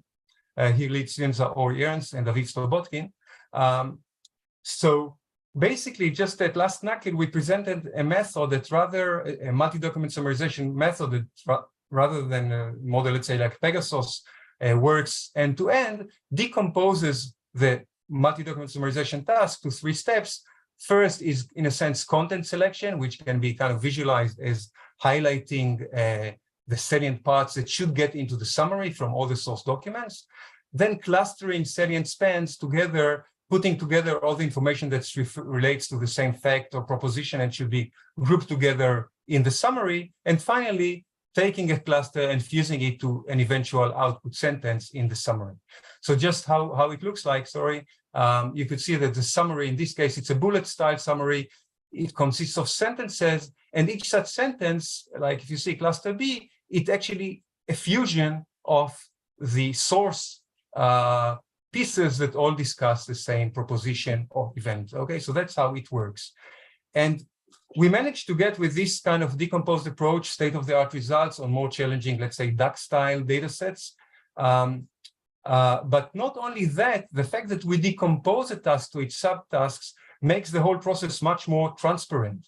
And thanks to that, we could do things that are not usually possible in black box end-to-end multi-document summarization. For example, we can give explanations to the user. If the user want to understand why this sentence in the output is correct, we can just show a fairly small cluster that shows to the user where the information is taken from, and also may point to some additional information that was not included in the eventual summary. Similarly, this can also be used to evaluate summary faithfulness. Before this work, actually, no one ever evaluated faithfulness for multi-document summarization, because checking a summary against 20 source documents is just infeasible, so no one did it. In our case, we know that our system was bound to generate this E sentence from this cluster.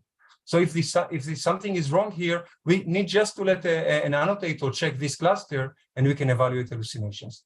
So we see that decomposition also gives you a major advantage of not only focusing on targeted sub-problems, but also making the whole process more traceable.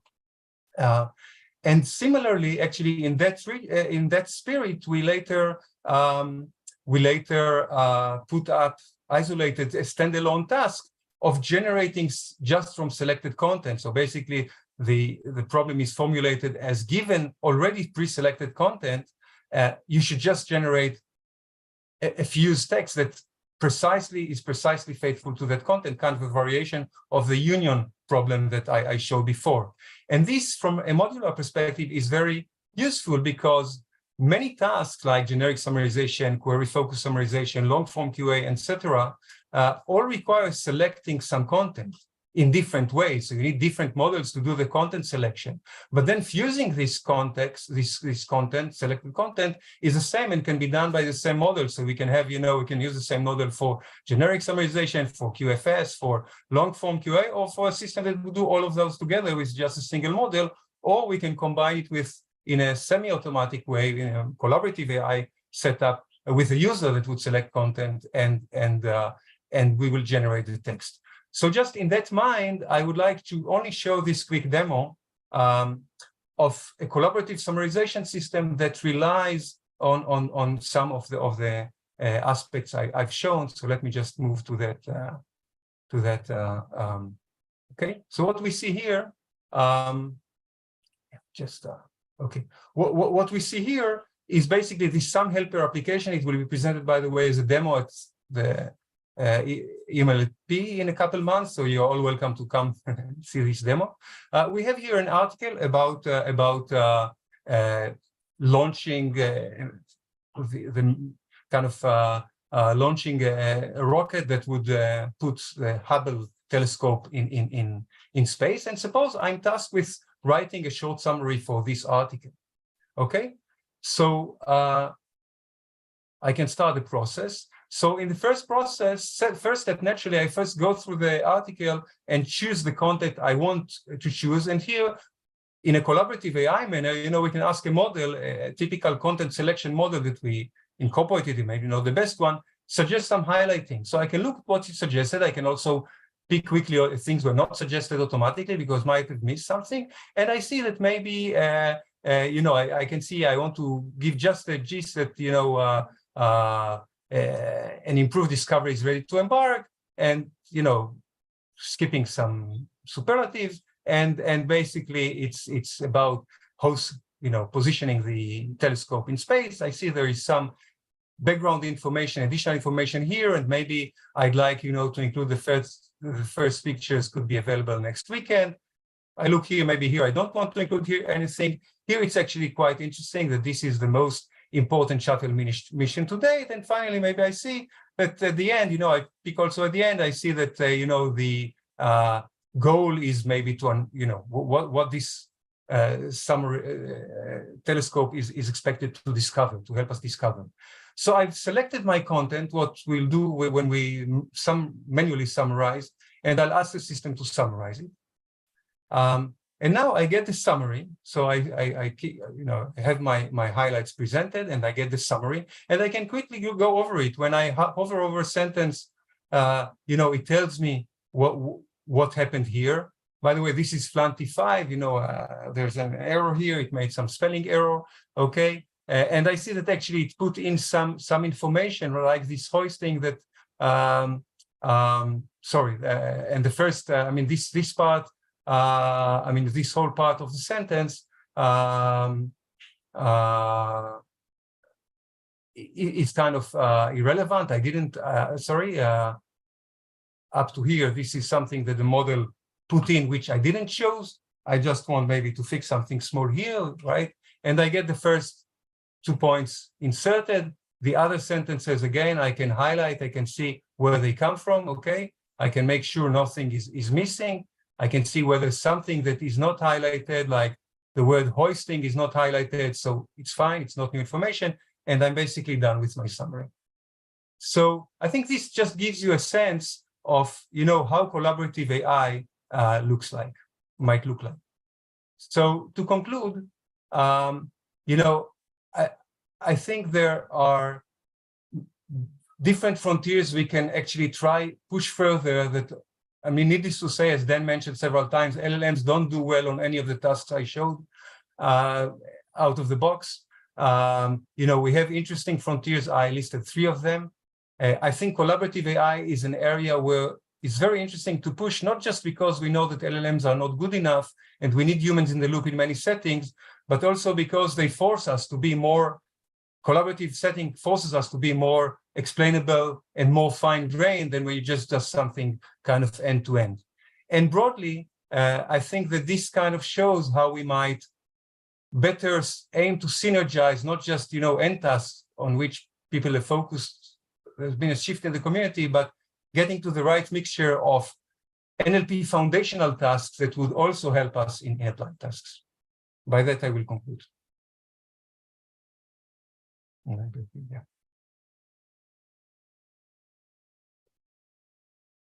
Question? I will need to use the microphone. Maybe while you're thinking about questions, I can ask one. Can you hear me either? Not that well. Can you get closer to the mic? Oh, okay. Which mic? Microphone. Oh, it needs to be. Okay. There we go. Yeah, thank you. Maybe now? Yeah, now it seems better. Okay, so I know there is also, you talked about tracing hallucinations through question answer pairs, right? Yeah. I'm wondering how this relates to some work, for example, Google has been doing on blueprints, on question answer blueprints. Also, I think in Edinburgh there was some development, right, on visual story summarization. So it's not only understanding hallucinations, but more providing some kind of intermediate step of planning through question and answers, right? Do you think that's the right direction? Yeah. So these works are you know, are very much in the same, let's say, line or rationale as our work. So, you know, I view them as, you know, as very synergetic, you know, and compatible with ours. In fact, you know, one of the Google groups is in Israel with graduates, which is led by graduates of our lab. The difference here is like there is from Google, there is this Q-squared evaluation, which also use question and answer pairs. I mean, the difference is, and you're welcome to look at our QA semantics paper from previous EMNLP.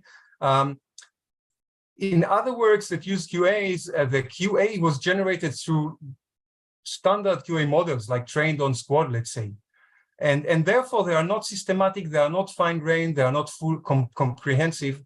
Our QA semantics is really targeted, you know, similar in a sense to motivation that people that develop semantic representation had to cover systematically all the information in a text at the most fine-grained way, as well as in a comprehensive way. So I would say the rationale is similar. You know, the means to do that, I believe that the QA semantics paradigm we are pushing and its ongoing work, you know, is the right tool to do that.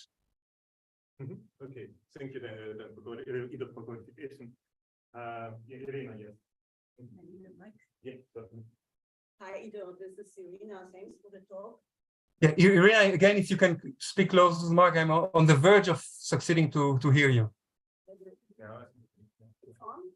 Can you hear me? Maybe you come closer here. Yeah. So can you hear me now? Yeah, now it's perfect. I can also see you a bit, so which is even nicer. Yeah. Hi. All right. So my question about how you define collaborative AI, I'm not so sure. It can mean different things. It can mean multiple language models collaborating. It can mean a human collaborating with a language model. It can mean multiple humans working on something, and obviously task distribution. So how to distribute the task among the parties who collaborate becomes a crucial thing. Yeah. So could you elaborate a bit more on this paradigm?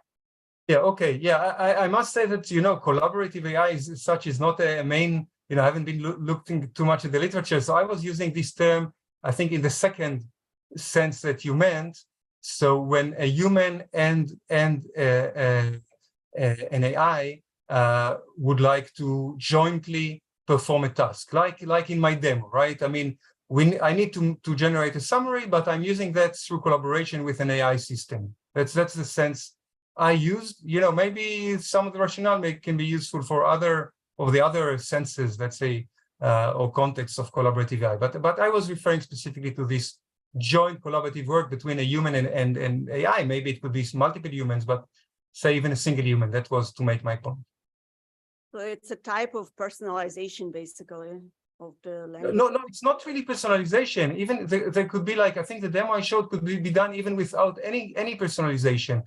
Just we have here, it's just like people do human assistant translation. That would also be, machine translation, assisted translation, how to optimize that. But, people have been doing that for translation. I haven't seen a demo like ours, and I think just like we did it for summarization, you could think of doing it for IE, like for analysts that would collaboratively do information extraction in some target task, answering complex questions. Maybe the system isn't good enough, you need a collaborative process. So I think this paradigm of achieving a task together, leveraging the power of both the AI and the human, I think is very interesting and timely, and also interesting from an NLP perspective. Thank you so much. I think maybe we need to wrap up because we are quite over time, and also coffee is important and discussions are even more important. But so let's meet at past, or we'll use a bit more time to discuss educational side of things. So Okay. 11:15. And thank you all. Thank you very much. Thank you. I'll follow on the video channel. Bye-bye. Bye-bye.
Hi, we were a bit over time with the previous talk and now there was a coffee break.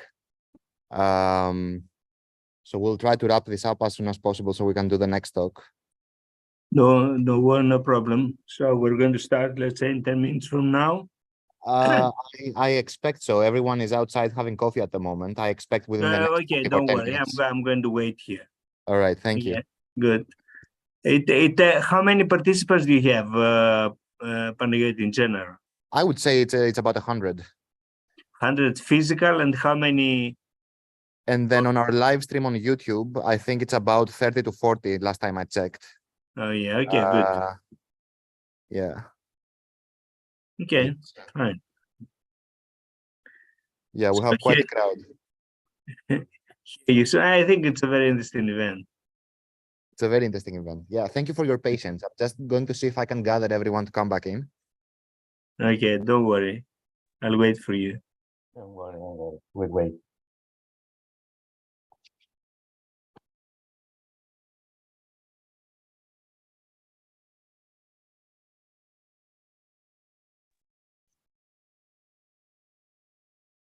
Ernest, just a second ago, Panagiotis was telling that we're going to start with a delay because right now there is a coffee break. So maybe, I don't know if you heard it. Yeah. Okay, good. So I will wait. I'm glad that you joined. Okay. Thank you for inviting me to this. No problem. Okay.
Ωραία.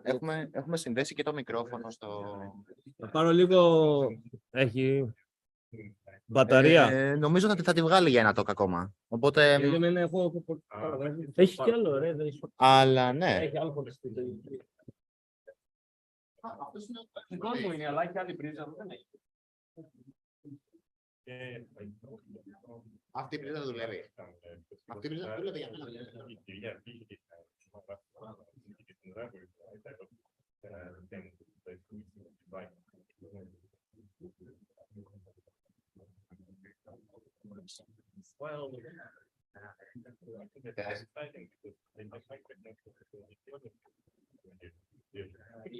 So the microphone is working, the speaker is working. And everyone is here. Everyone is here? Okay. And Okay. we need yellow here. And we put this a bit to the side, okay? Because yellow will be there. I don't know how to oh, yellow. Okay, one more question. Ναι, έχουμε πάνελ. Okay. Ωραία. Find yellow.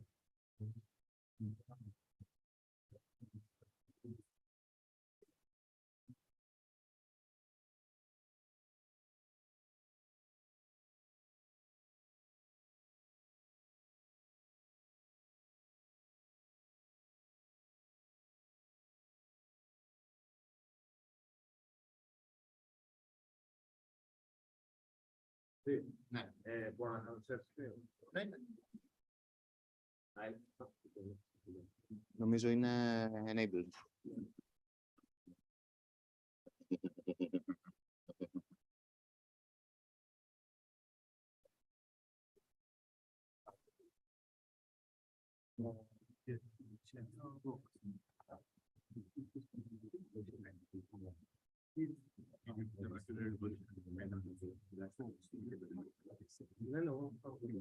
Ποιος θα είναι mute, ποιος θα είναι unmute.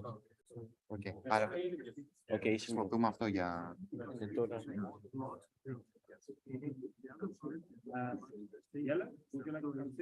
Συνεχίζω το recording.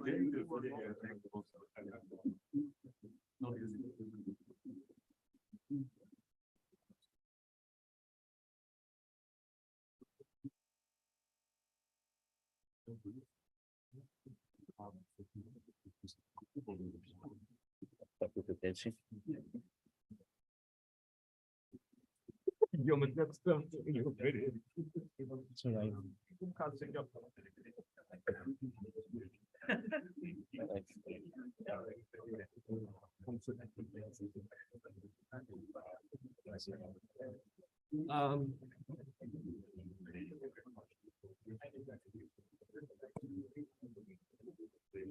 Can you hear us in Zoom? Yes. Yes, we can hear.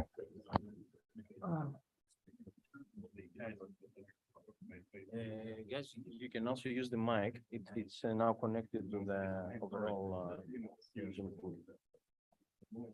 Can best to Zoom can share.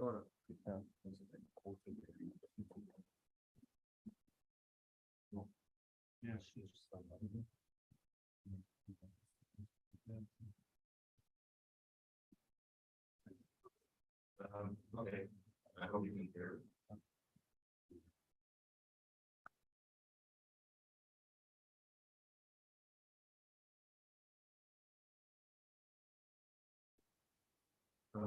All right, so in our next part of today's symposium, we thought of organizing a panel on AI in education. I know that most of us are pretty excited about research. What I kind of mentioning is the implication of AI on education itself. And partly today's conversation was triggered by an email from Professor Pilas. So yeah, ideally this panel should be interactive or inverse. I will give the floor to our panelists who have thought had some very interesting thoughts about it, some questions, some positions. ideally, you as some of the community should all share your views, and then see how we move forward. I've got personal interest because I think our future curricula will be in fact changing and maybe I'd like to be part of this. So our today's panelists are Professor Peter from who received his diploma and his degree in electrical engineering from the University of Thessaloniki in Greece. He has been president of the Department of Informatics in Thessaloniki and director of the Artificial Intelligence and Information Analysis as well. He's also very interesting with coordinator of various writing projects, AI4media, so the AIDA Academy that sponsored the event. Yes, what very interesting thoughts. This may interrupt you. It's I don't hear you that strong. Okay. I'll try to Maybe mute this and unmute that. right. Is it better? Yeah, it's better. Yeah. Better. Thank you. Yeah. Okay.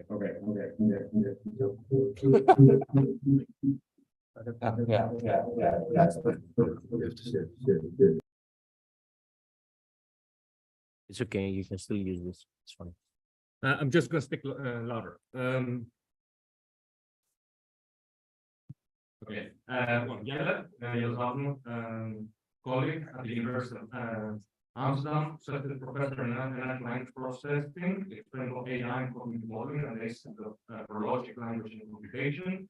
Doing research on various topics in cognition, language, and computation lab, and a long-term interest in computation modeling of language processing in the biological basis of language. And Dr. Ernest Polani, with a PhD degree from the University of Barcelona in Spain, and he's a currently associate professor in the computer science department of the AIDA.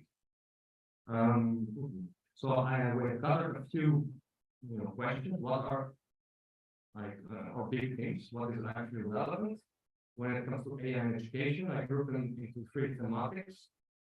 One is the education of AI, so the future education of AI should look how. Also the education of society for AI.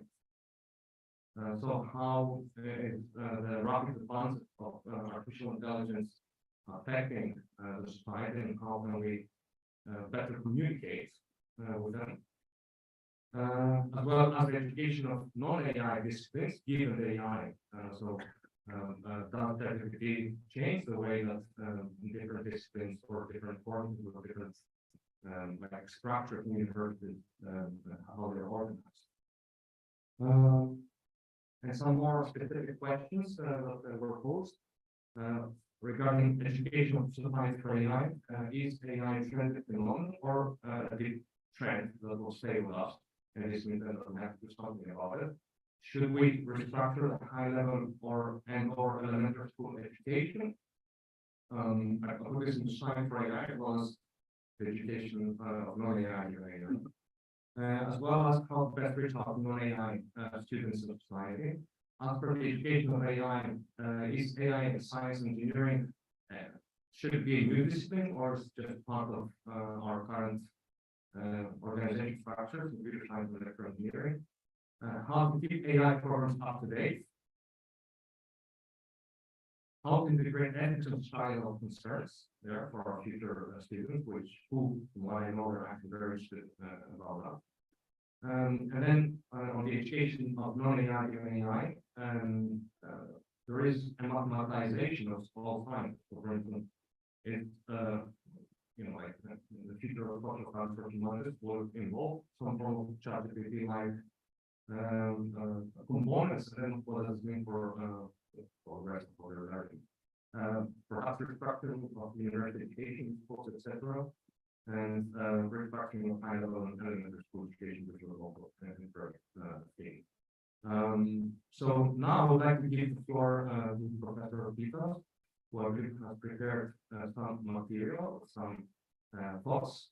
And then I will give the floor to Jella and Ernest to share their views. And in the meantime, I'll try to guide the conversation. Please feel free to interact. I don't think the point here is to necessarily give a lecture, but more like to try to converse to something that makes sense. Yes, can you share? I can stop sharing. So I start sharing my screen. Do you see my slides now? Yeah. Yes. Okay. I always prefer to have a visual stimulus for the audience as well. So I think that AI is a very deep trend, whether you name it AI or data analytics or even information technologies, it doesn't really matter much. But the AI nowadays is the spearhead of information technologies, and to me, it's the response of humanity to the global society and physical world complexity, which is ever increasing. This is a very deep process. It's relentless. We cannot stop it. So the question is how to control it. And by the way, in my view, from a materialistic point of view, matter complexity is the basis of life and intelligence. So we have to live with AI and we have to master it. Right now, I think that we are in a transition period between an information society where we have huge amount of data and exponential increase of data, and a knowledge society. We're not there yet.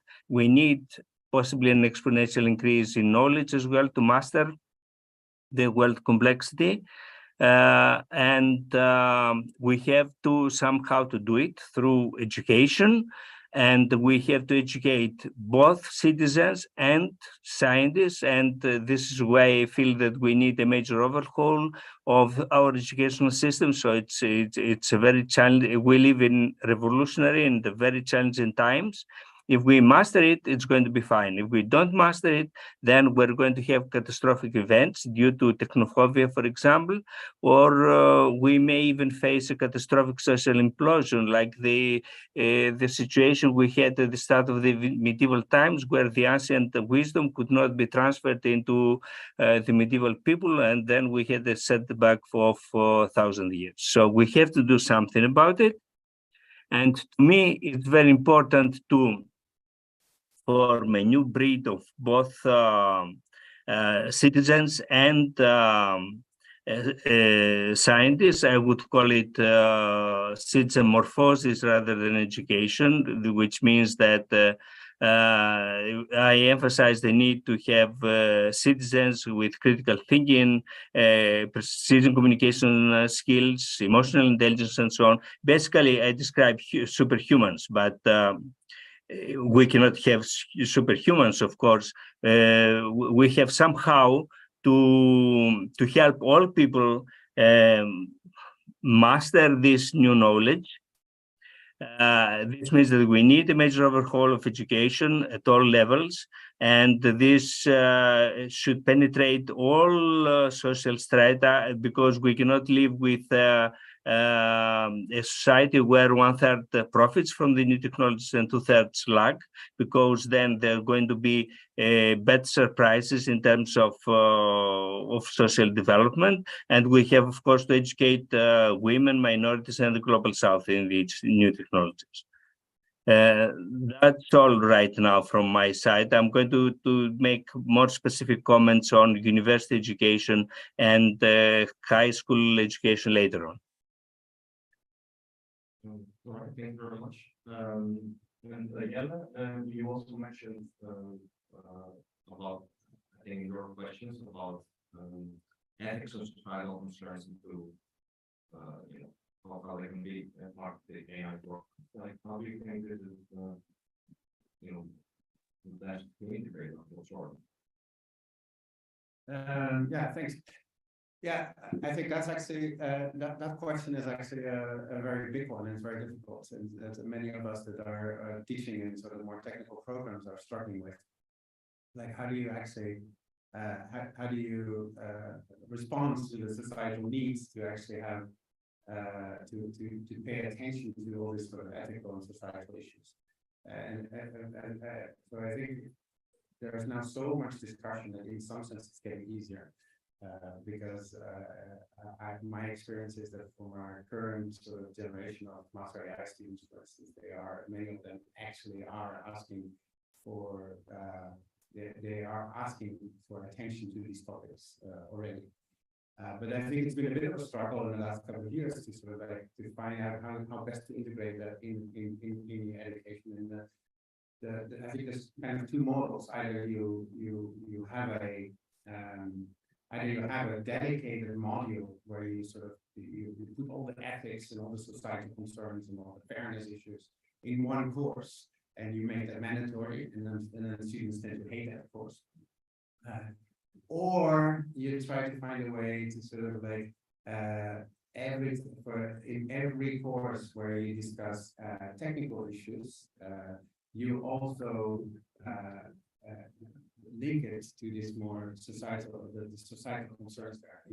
The moment you talk about, you introduce machine vision techniques and face recognition techniques, then you actually sort of like take a moment to actually sort of like also discuss with students about sort of the societal impact of face recognition law. Same with NLP privacy issues, you integrate that with that. That second also has a big challenge because students will still sort of like be asking, will the ethical issues also be at the exam? And how do you actually compare that to what is what the technical knowledge that the exam or the final product or you and if you put so you need to find a way to sort of how to assess their performance for these components, and how to keep them really motivated, and how to keep the teachers motivated. Because we are all, I don't know about you, but for the courses I teach, like every year there's just so much new stuff that you want to include in your course. That there's an enormous pressure to sort of to put aside all the topics that are not totally essential. And so yeah, that would be on that particular question you just asked me. These would be my thoughts. It requires continuous discussion in the teaching team of how to sort of make sure that it does happen, because I think by now we all agree that these discussions must be integrated with an educational program on AI. But is there a feedback loop? So how do we take this discussion now back to society? If there are societal, so okay, I'll like to be more direct. One of my, I think one of the interesting findings in the last few years, also given COVID, was how the general public got very scared. Well, basically what technophobia, like what was mentioned before, like was very scared about basic elements, right? Like, and then experts, real experts will actually speak truth, or there's according to me, of course. However, you know, people were not listening. So how do we like break this maybe glass ceiling? Is there a way, or you know, like we just stop at educating students that are already interested in AI, and that's it? No, I do, and that's more like the first one of the other items on your list of issues, like what is our role in the educated society about AI? And I do think all of us have a really big task there. And so I think many of us will have been bombarded by emails from journalists and from high school students up to journalists, where we can explain how this ChatGPT and BART, how all of that is possible, how it actually works. And I've been actually sort of like saying yes to some of these invitations, maybe a little bit more than I should have in the last half year. But I do think we have a very important role to play because there are indeed many sort of confusions around in society about how this technology works and what its impact is. And I think we do have a role to sort of educate and so I actually also said no at some point, and then a week later I see the paper appear on this Dutch website called nu.nl. It's just riddled with errors, and then I was really felt guilty for not having talked to the journalist here, and he went to an unreliable source for this. But yeah, so my example there would be actually the case with the GPT detectors. So this is something that we worked on already for a couple of years. Can you actually detect whether text is machine generated? And after the launch of ChatGPT, very quickly, so there was a lot of attention in the media. There was also a lot of commercial interest to sort of sell your GPT detector, and sort of like and point out that it had 97% accuracy. Now, all of those claims were nonsense because, first of all, accuracy. We all know that accuracy is a kind of meaningless term. Like if your accuracy is measured on 50% of the text are machine generated and 50% are human generated, and in this particular domain, then I get 97%. That's great, but it doesn't mean that exam committees can actually start relying on this, because we need to sort of tell people that we need to distinguish between accuracy and precision and recall. You need to take base rates into account, and you need to distinguish between adversarial and cooperative settings. And for an exam committee, basically, the setting is completely different from the way that this accuracy is measured, and the estimates are more in the range of that's only 20% of the estimated 20% of the cases where in real settings where the detector says this is plagiarism, this is machine generated, it is actually the case, right? So and that is the scores are much worse for non-native speakers than for native speakers. So you have this sort of second order harm. Now, all of that complications are, I think, incredibly important, and we need to sort of, but they weren't reaching the general media and not reaching the general audience. And so, yeah, I think all of us should just sort of respond and sort of start to take an active role now that the technology we're all working on is having such an impact in society. Right, thanks. So is there anyone in the audience that have any relevant experience with the media or how to communicate science, and was this backfire to all, or any weird requests from journalists? Yes. So I do have real experiences with journalists, and I think all of us know that popular science is a problem, because you think that it's good as long as you don't understand the area, then you see that it's not. But I actually wanted to attend to some other thing, because I feel that the discussion here is really important. I mean, there are many topics that are crucially important, but we're kind of conflating a few topics, and maybe we want to kind of focus on one. So one issue that we're conflating, I mean, is the issue of information technology gaps that existed for many years, based on geography, based on social economic status, and this is not new. And the question could be whether the era of language models sharpens this or not. So that's one question, and how to do with it. The second question that came up is educating society versus educating students. And again, the impact of language models here. So it's completely clear to me that language models are going to change the education in the education institutes, because it's easier to generate text, so people are going to generate text. It's easier to generate code, people are going to use it, and so on. But it's completely separate from educating society with respect to these technologies. And the third issue that we are kind of conflating or sort of mentioned is societal issues. Again, it existed before, but the language models make it easier to generate text, to generate misinformation, disinformation, fake news, and all these things, which to me is the most important aspect of all this. How do we deal with this? With language models, and not only language models, also, you know, generating images and videos and so on in the era of today, and the impact that it's going to have and is having already. I mean, just last, so you mentioned GPT detectors.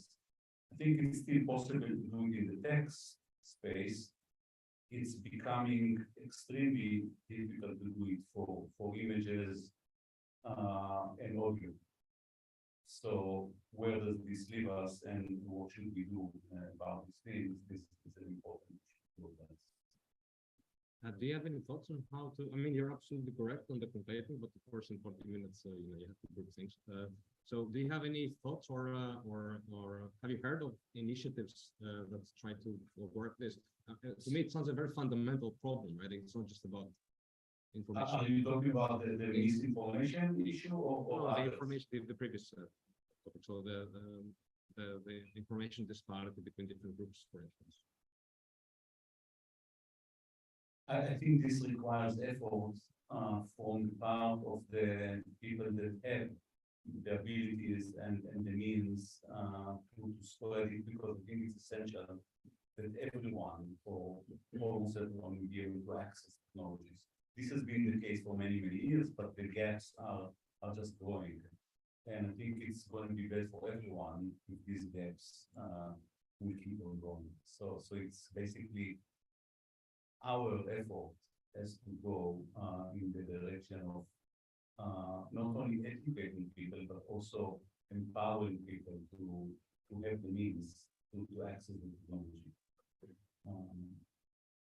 It's easy said and done, yes. But I think there has to be significant efforts in this direction. I want to ask a question, actually.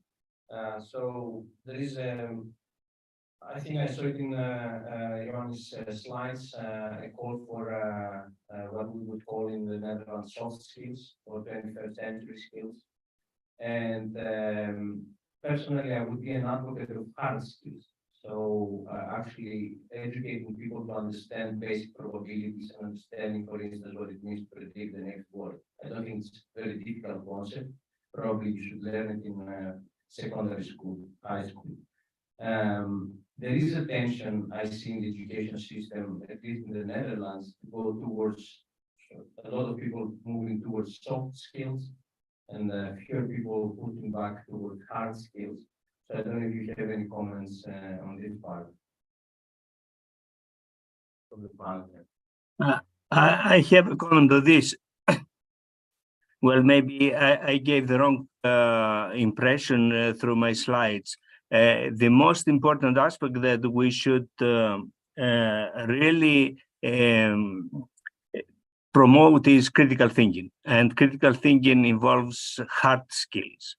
And to me, it's not that difficult to give hard skills even to people, not only to students that are going to become scientists later on, but even to simple people, because some ideas like what's probability, what's distance, what's similarity between these two things, what is clustering and what is classification, these are very simple concepts. They can be taught at even elementary school level, high school level certainly, and of course they can be taught at the university. So if we restructure mathematics and computer science topics in high schools, for example, we can easily address these topics, then people can understand more or less what's AI, and then they're not going to become technophobic anymore.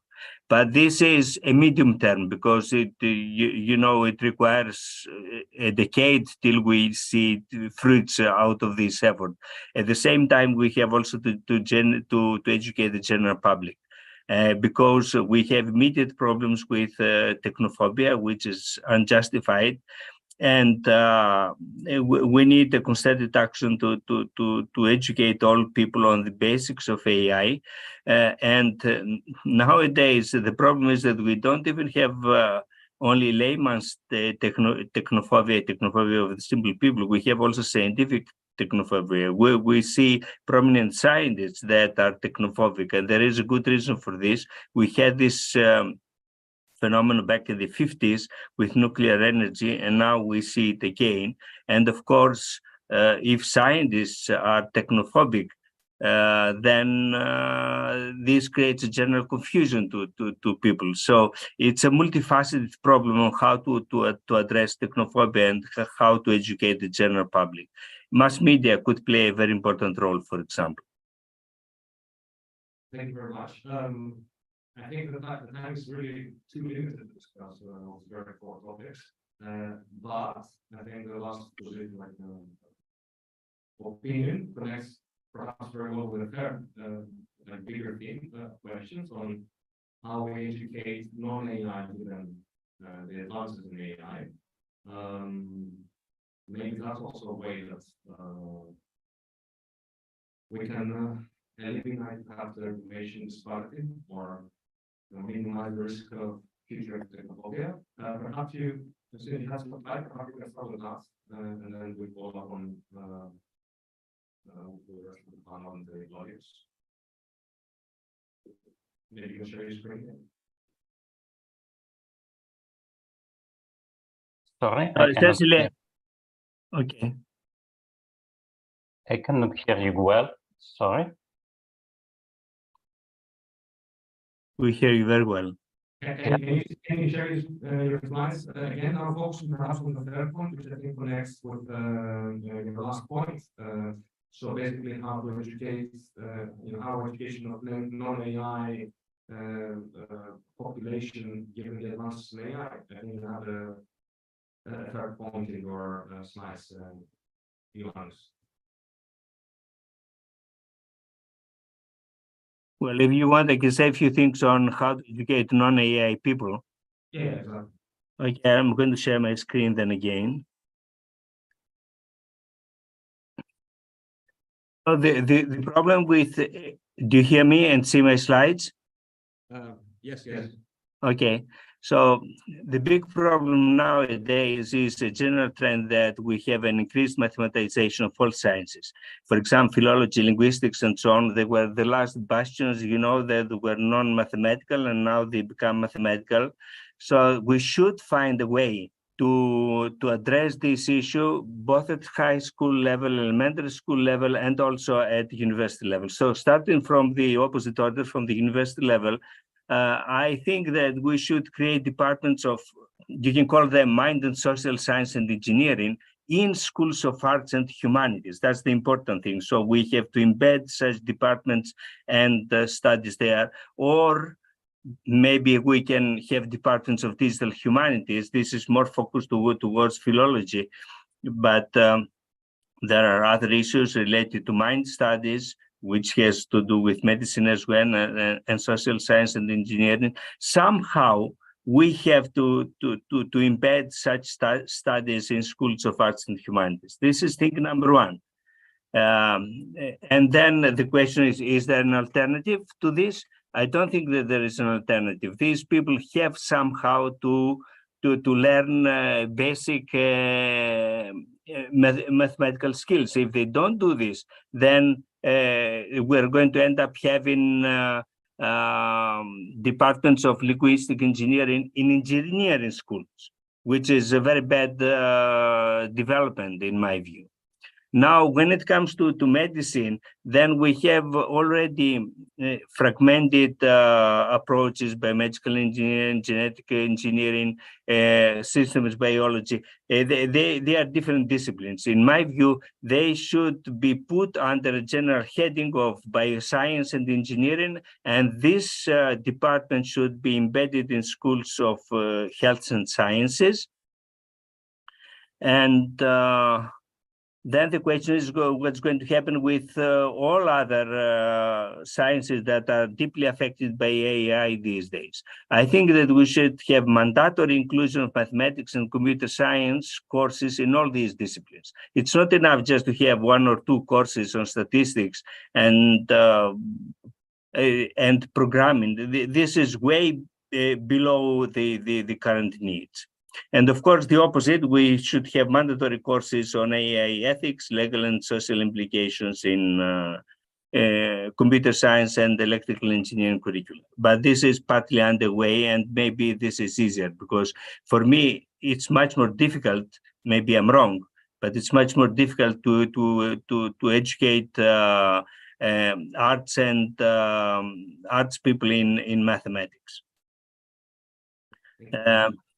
Now, when it comes to high school, as I've told you before, the basic AI and IT concepts are relatively simple. If we rearrange the curriculum of mathematics and informatics in the high schools, then we can easily accommodate the concepts related to AI, but this has to be done at a massive scale globally, and we're not there yet. And another issue is what I think re-emergence of classical studies, because classical studies are an ideal tool for developing critical thinking and precision, and they also provide solid basis for ethics, legal and social implications. So somehow I think that classical studies could be linked to my proposal on how to revamp mathematics and IT education in high schools. That's all on my side. Thank you very much. Ernest, I think you also have some views on AI in the technical education. Yeah, maybe you'd like to share. Yeah, thank you. Well, I can share with you our point of view that we took out at our university for integrating AI education in the more at the undergraduate level at our university as a separate degree from classical computer science or computer engineering. This is something that we started a couple of years ago. And as well, maybe this can serve as a answer, as a starting point for some of the discussions that were raised at the beginning of this panel. If this AI should be a new discipline or not, or which kind of contents we have to include there. Well, in our case, the thing was that AI is growing very quickly, and so there is a high demand for professionals trained on these skills, and so we feel that classical computer science or computer engineering degrees maybe cannot fill all the requirements that we have for AI training. There are many, probably there are topics that are covered by computer science or computer engineering degrees that maybe are not strictly necessary for AI. And there can be some fundamentals of AI that are not currently covered by computer science degrees. So, well, we decided to create a new degree on artificial intelligence. And the main thing that, or the main goal that we wanted to cover is that, well, of course, we wanted to train students with all the technical skills for AI, but we also thought that it was very important. This is something that has already raised in the panel before, that it was really necessary that the students were also trained in all the ethical, social implications of AI. I think this should be a basic part of AI studies at this level. And so, well, in our case, well, we had as a fundamentals for this degree, apart from the classical mathematics programming skills, we also put in the fundamentals these ethical and legal aspects, also a few things about cognitive science, and of course then a main core on all the AI aspects, including all the topics, reasoning, language learning, vision, etc. And we also think that it's very important to cover different kinds of applications of AI to different domains, in health, in mobility, in finance, or whatever. And we think that this project has to be done more from a very practical point of view, through projects where students can integrate all this technical knowledge with the reflection on the ethical or legal or social implications of the application of AI in the different domains.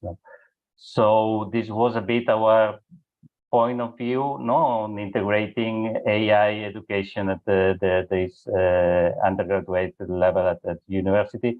And I think it's a good, good conclusion of this somehow also something that maybe Yannis has already talked about. This fosters a bit the collaborations between computer science departments and more departments from humanities or other faculties in the campus.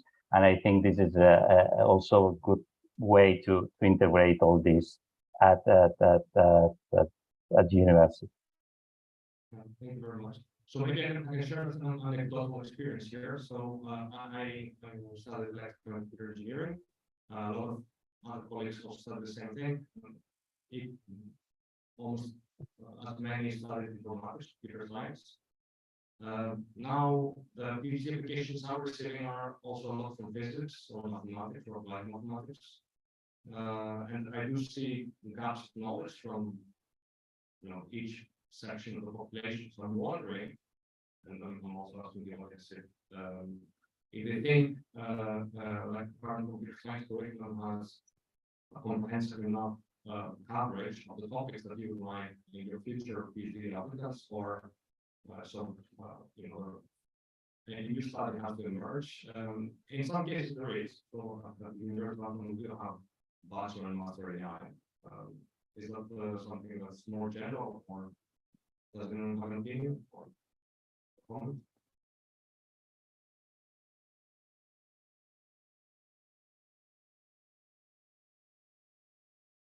I think it would be, of course, very useful for many more people, decision makers, people in the society for working with the new technologies and all parts of society to be better educated in the field. And it would be better if even more computer scientists would be educated more in our area. But let's look at just the first talks today. So it turns out that knowing about all the different architectures of neural networks and knowing the mathematical behind gradient descent and the hyperparameter selection does not help you with many of these questions. With many of these things that we are facing now, these people, I mean, if you have anybody who's very, very good at all these, on all the background mathematics, of course, the mathematics helps to get into the other field, better understand. But right now we are seeing an emerging new field that actually also has some education part. I saw that very nicely reflected on the slide, namely educating technology, educating, but also finding the right data, because right now the differences between the most advanced language models are not the ones among the different architectures. They are almost all using the same since GPT-2. So it's a completely different type of difference in the training and in the reflection of the data. So there will be lots of stuff. I will come back to that in my talk tomorrow. There will be lots of stuff in, let's say, curriculum learning and getting more educational. And if people are used to that, and they have, so right now I have, for instance, in my staff, some people who are not computer scientists and who are better to predict how language models would behave with respect to certain questions and problems than some of the computer scientists and mathematical people. Of course, we need them too for developing new methods also. So it's a new field emerging, and maybe we can participate in a way to influence it, because it will happen anyway, but we may be able to accelerate some things, but we can neither prevent it, nor can we bring it about very fast. Yeah, it has to emerge, but we may be able to please sometime. Any other comments? Yep. Yes. I think one of the question was how to educate society about AI. And it's an important issue, particularly how to educate the politicians, the decision makers about AI, because they are making decisions for us about the future development of AI. And they should be aware about what is happening, what's going on, what the prospects for the future. But the problem is that the elephant in the room is that we don't agree on what is AI. At least the community is much divided, is more divided than ever about what is AI.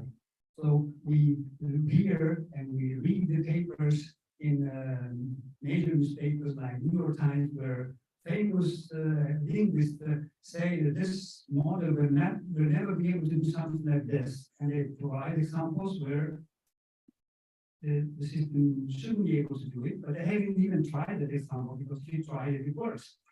So there is the community completely divided itself, and we are not agreeing on what is AI and what it should be and how it should evolve. So this is a major issue. So should first of all find respect with each other. So not start debating or putting bad arguments against different approaches to AI. And we should lower the tone, otherwise we'll end up like the experts doing the COVID era, where you would see in television different experts saying completely different things about how to deal with the pandemic. This is bad, completely bad. We should try to unite the field first, and should we have this coherence of vision, and maybe we don't all agree on certain solution, but at least we should have respect for each other. So, and this is important, otherwise the divided community will not be able to help the society to move toward the right goals of using this technology in the best way. Yeah, there's a... So what I thought about educating society and educating the public about how AI works. So this is the experience that we had at AI2, and AI2 thinks a lot about how we can educate people about AI and how it works. So one thing that we found in promotion is when you are designing a demo, think of the goal as how to educate the user, not impress the user. Make a demo of the area. And a concrete example, one of the features that we found to be very influential is simple search. You have your chat interface that is powered by a state-of-the-art language model, but on the side you have a search bar that gives you that searches the pre-training data for examples that are similar to the conversation that you're talking about. And the user will look at the output without the search results. The user will look at the output, will be impressed. You're like, oh, there's something magical happening here. But then you compare that with the search results from the training data, the user will look at these examples, look at the search results and be like, the model is doing something clever, but it's not magical. As you can give information that already exists in the training data. So this is just an example of how to design your demos with the user education part. And I'll be very curious to hear more thoughts, what kind of other features that we can add to the demos that will be geared towards educating the public. All right, thank you very much. Chris.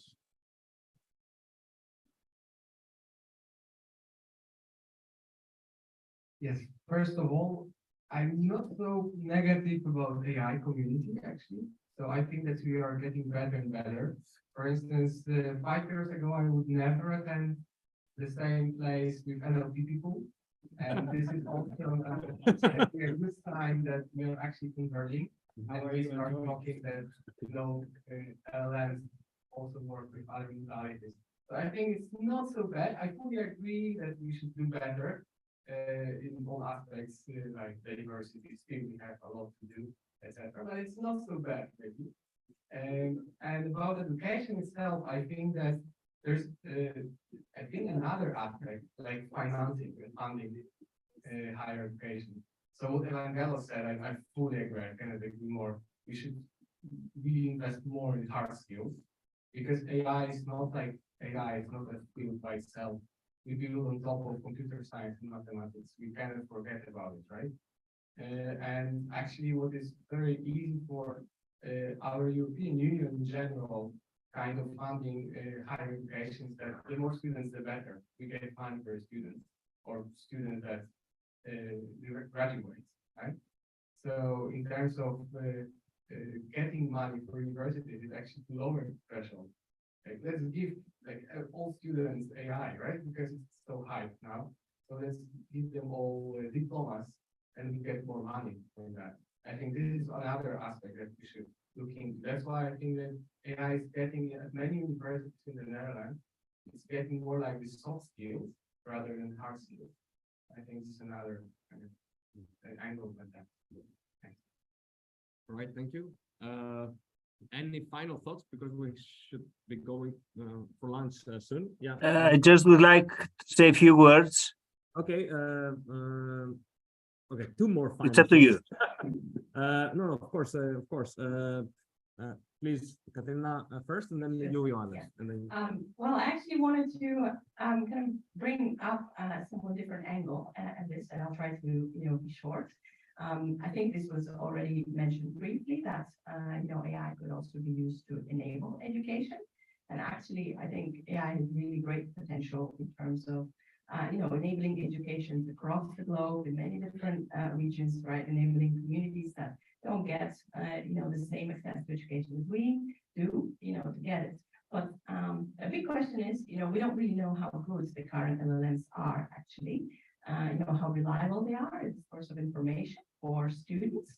And really, to keep it very briefly, I think what I'd like to do is kind of have a bit of a call for action. I think we really need to think more about benchmarking, AI capabilities in terms of application in education, right? And there are all kinds of problems. There are hallucinations that were brought up already in Ido's talk, right? There's misinformation generation, there's bias, there's all kinds of issues that are going to play into this.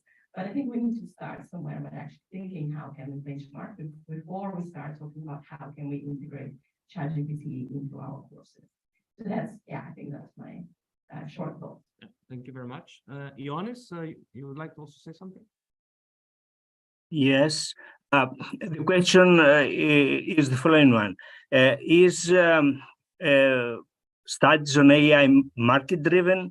In my view, they're not really only market-driven. Essentially, the question is, AI science and engineering is the new discipline or not? In my view, it is becoming a new discipline, and we are in a very revolutionary time in the sense that we are in the same stage where physics were at the end of the 19th century, where physics started spawning engineering disciplines. So electrical engineering, for example, it was once a topic in physics and then became an independent discipline. This is what happens nowadays with computer science and electrical engineering. They start spawning new disciplines, and one of them is artificial intelligence science and engineering, but there are other ones. For example, we have network, internet, and web science. We have possibly data science.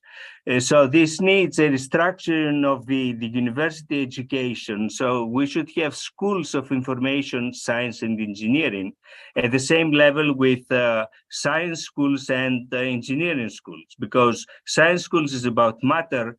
Engineering schools are, let's say, are about environment, and then we have a new entity which is at the same level with both matter and environment. This is information. So we need new schools to address this topic. And in my view, computer science, computer engineering, mathematics, artificial intelligence, network science, they should all be under the same school. So that's all on my side. Thank you. By the way, we're going to have a very big event on AI education organized by the International AI Doctoral Academy here in Greece around June. So stay tuned on this issue. Thank you very much, and I would like to thank all the panelists for their participation and contribution.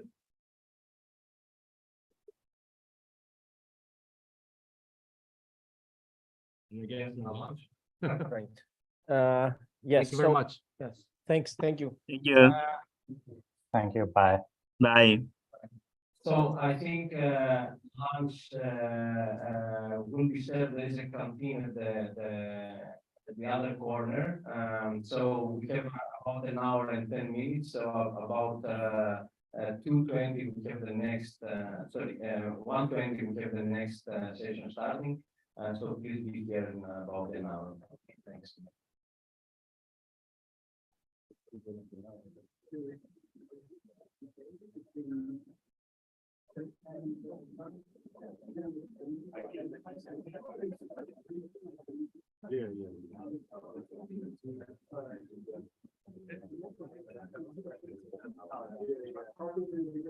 So recording is okay?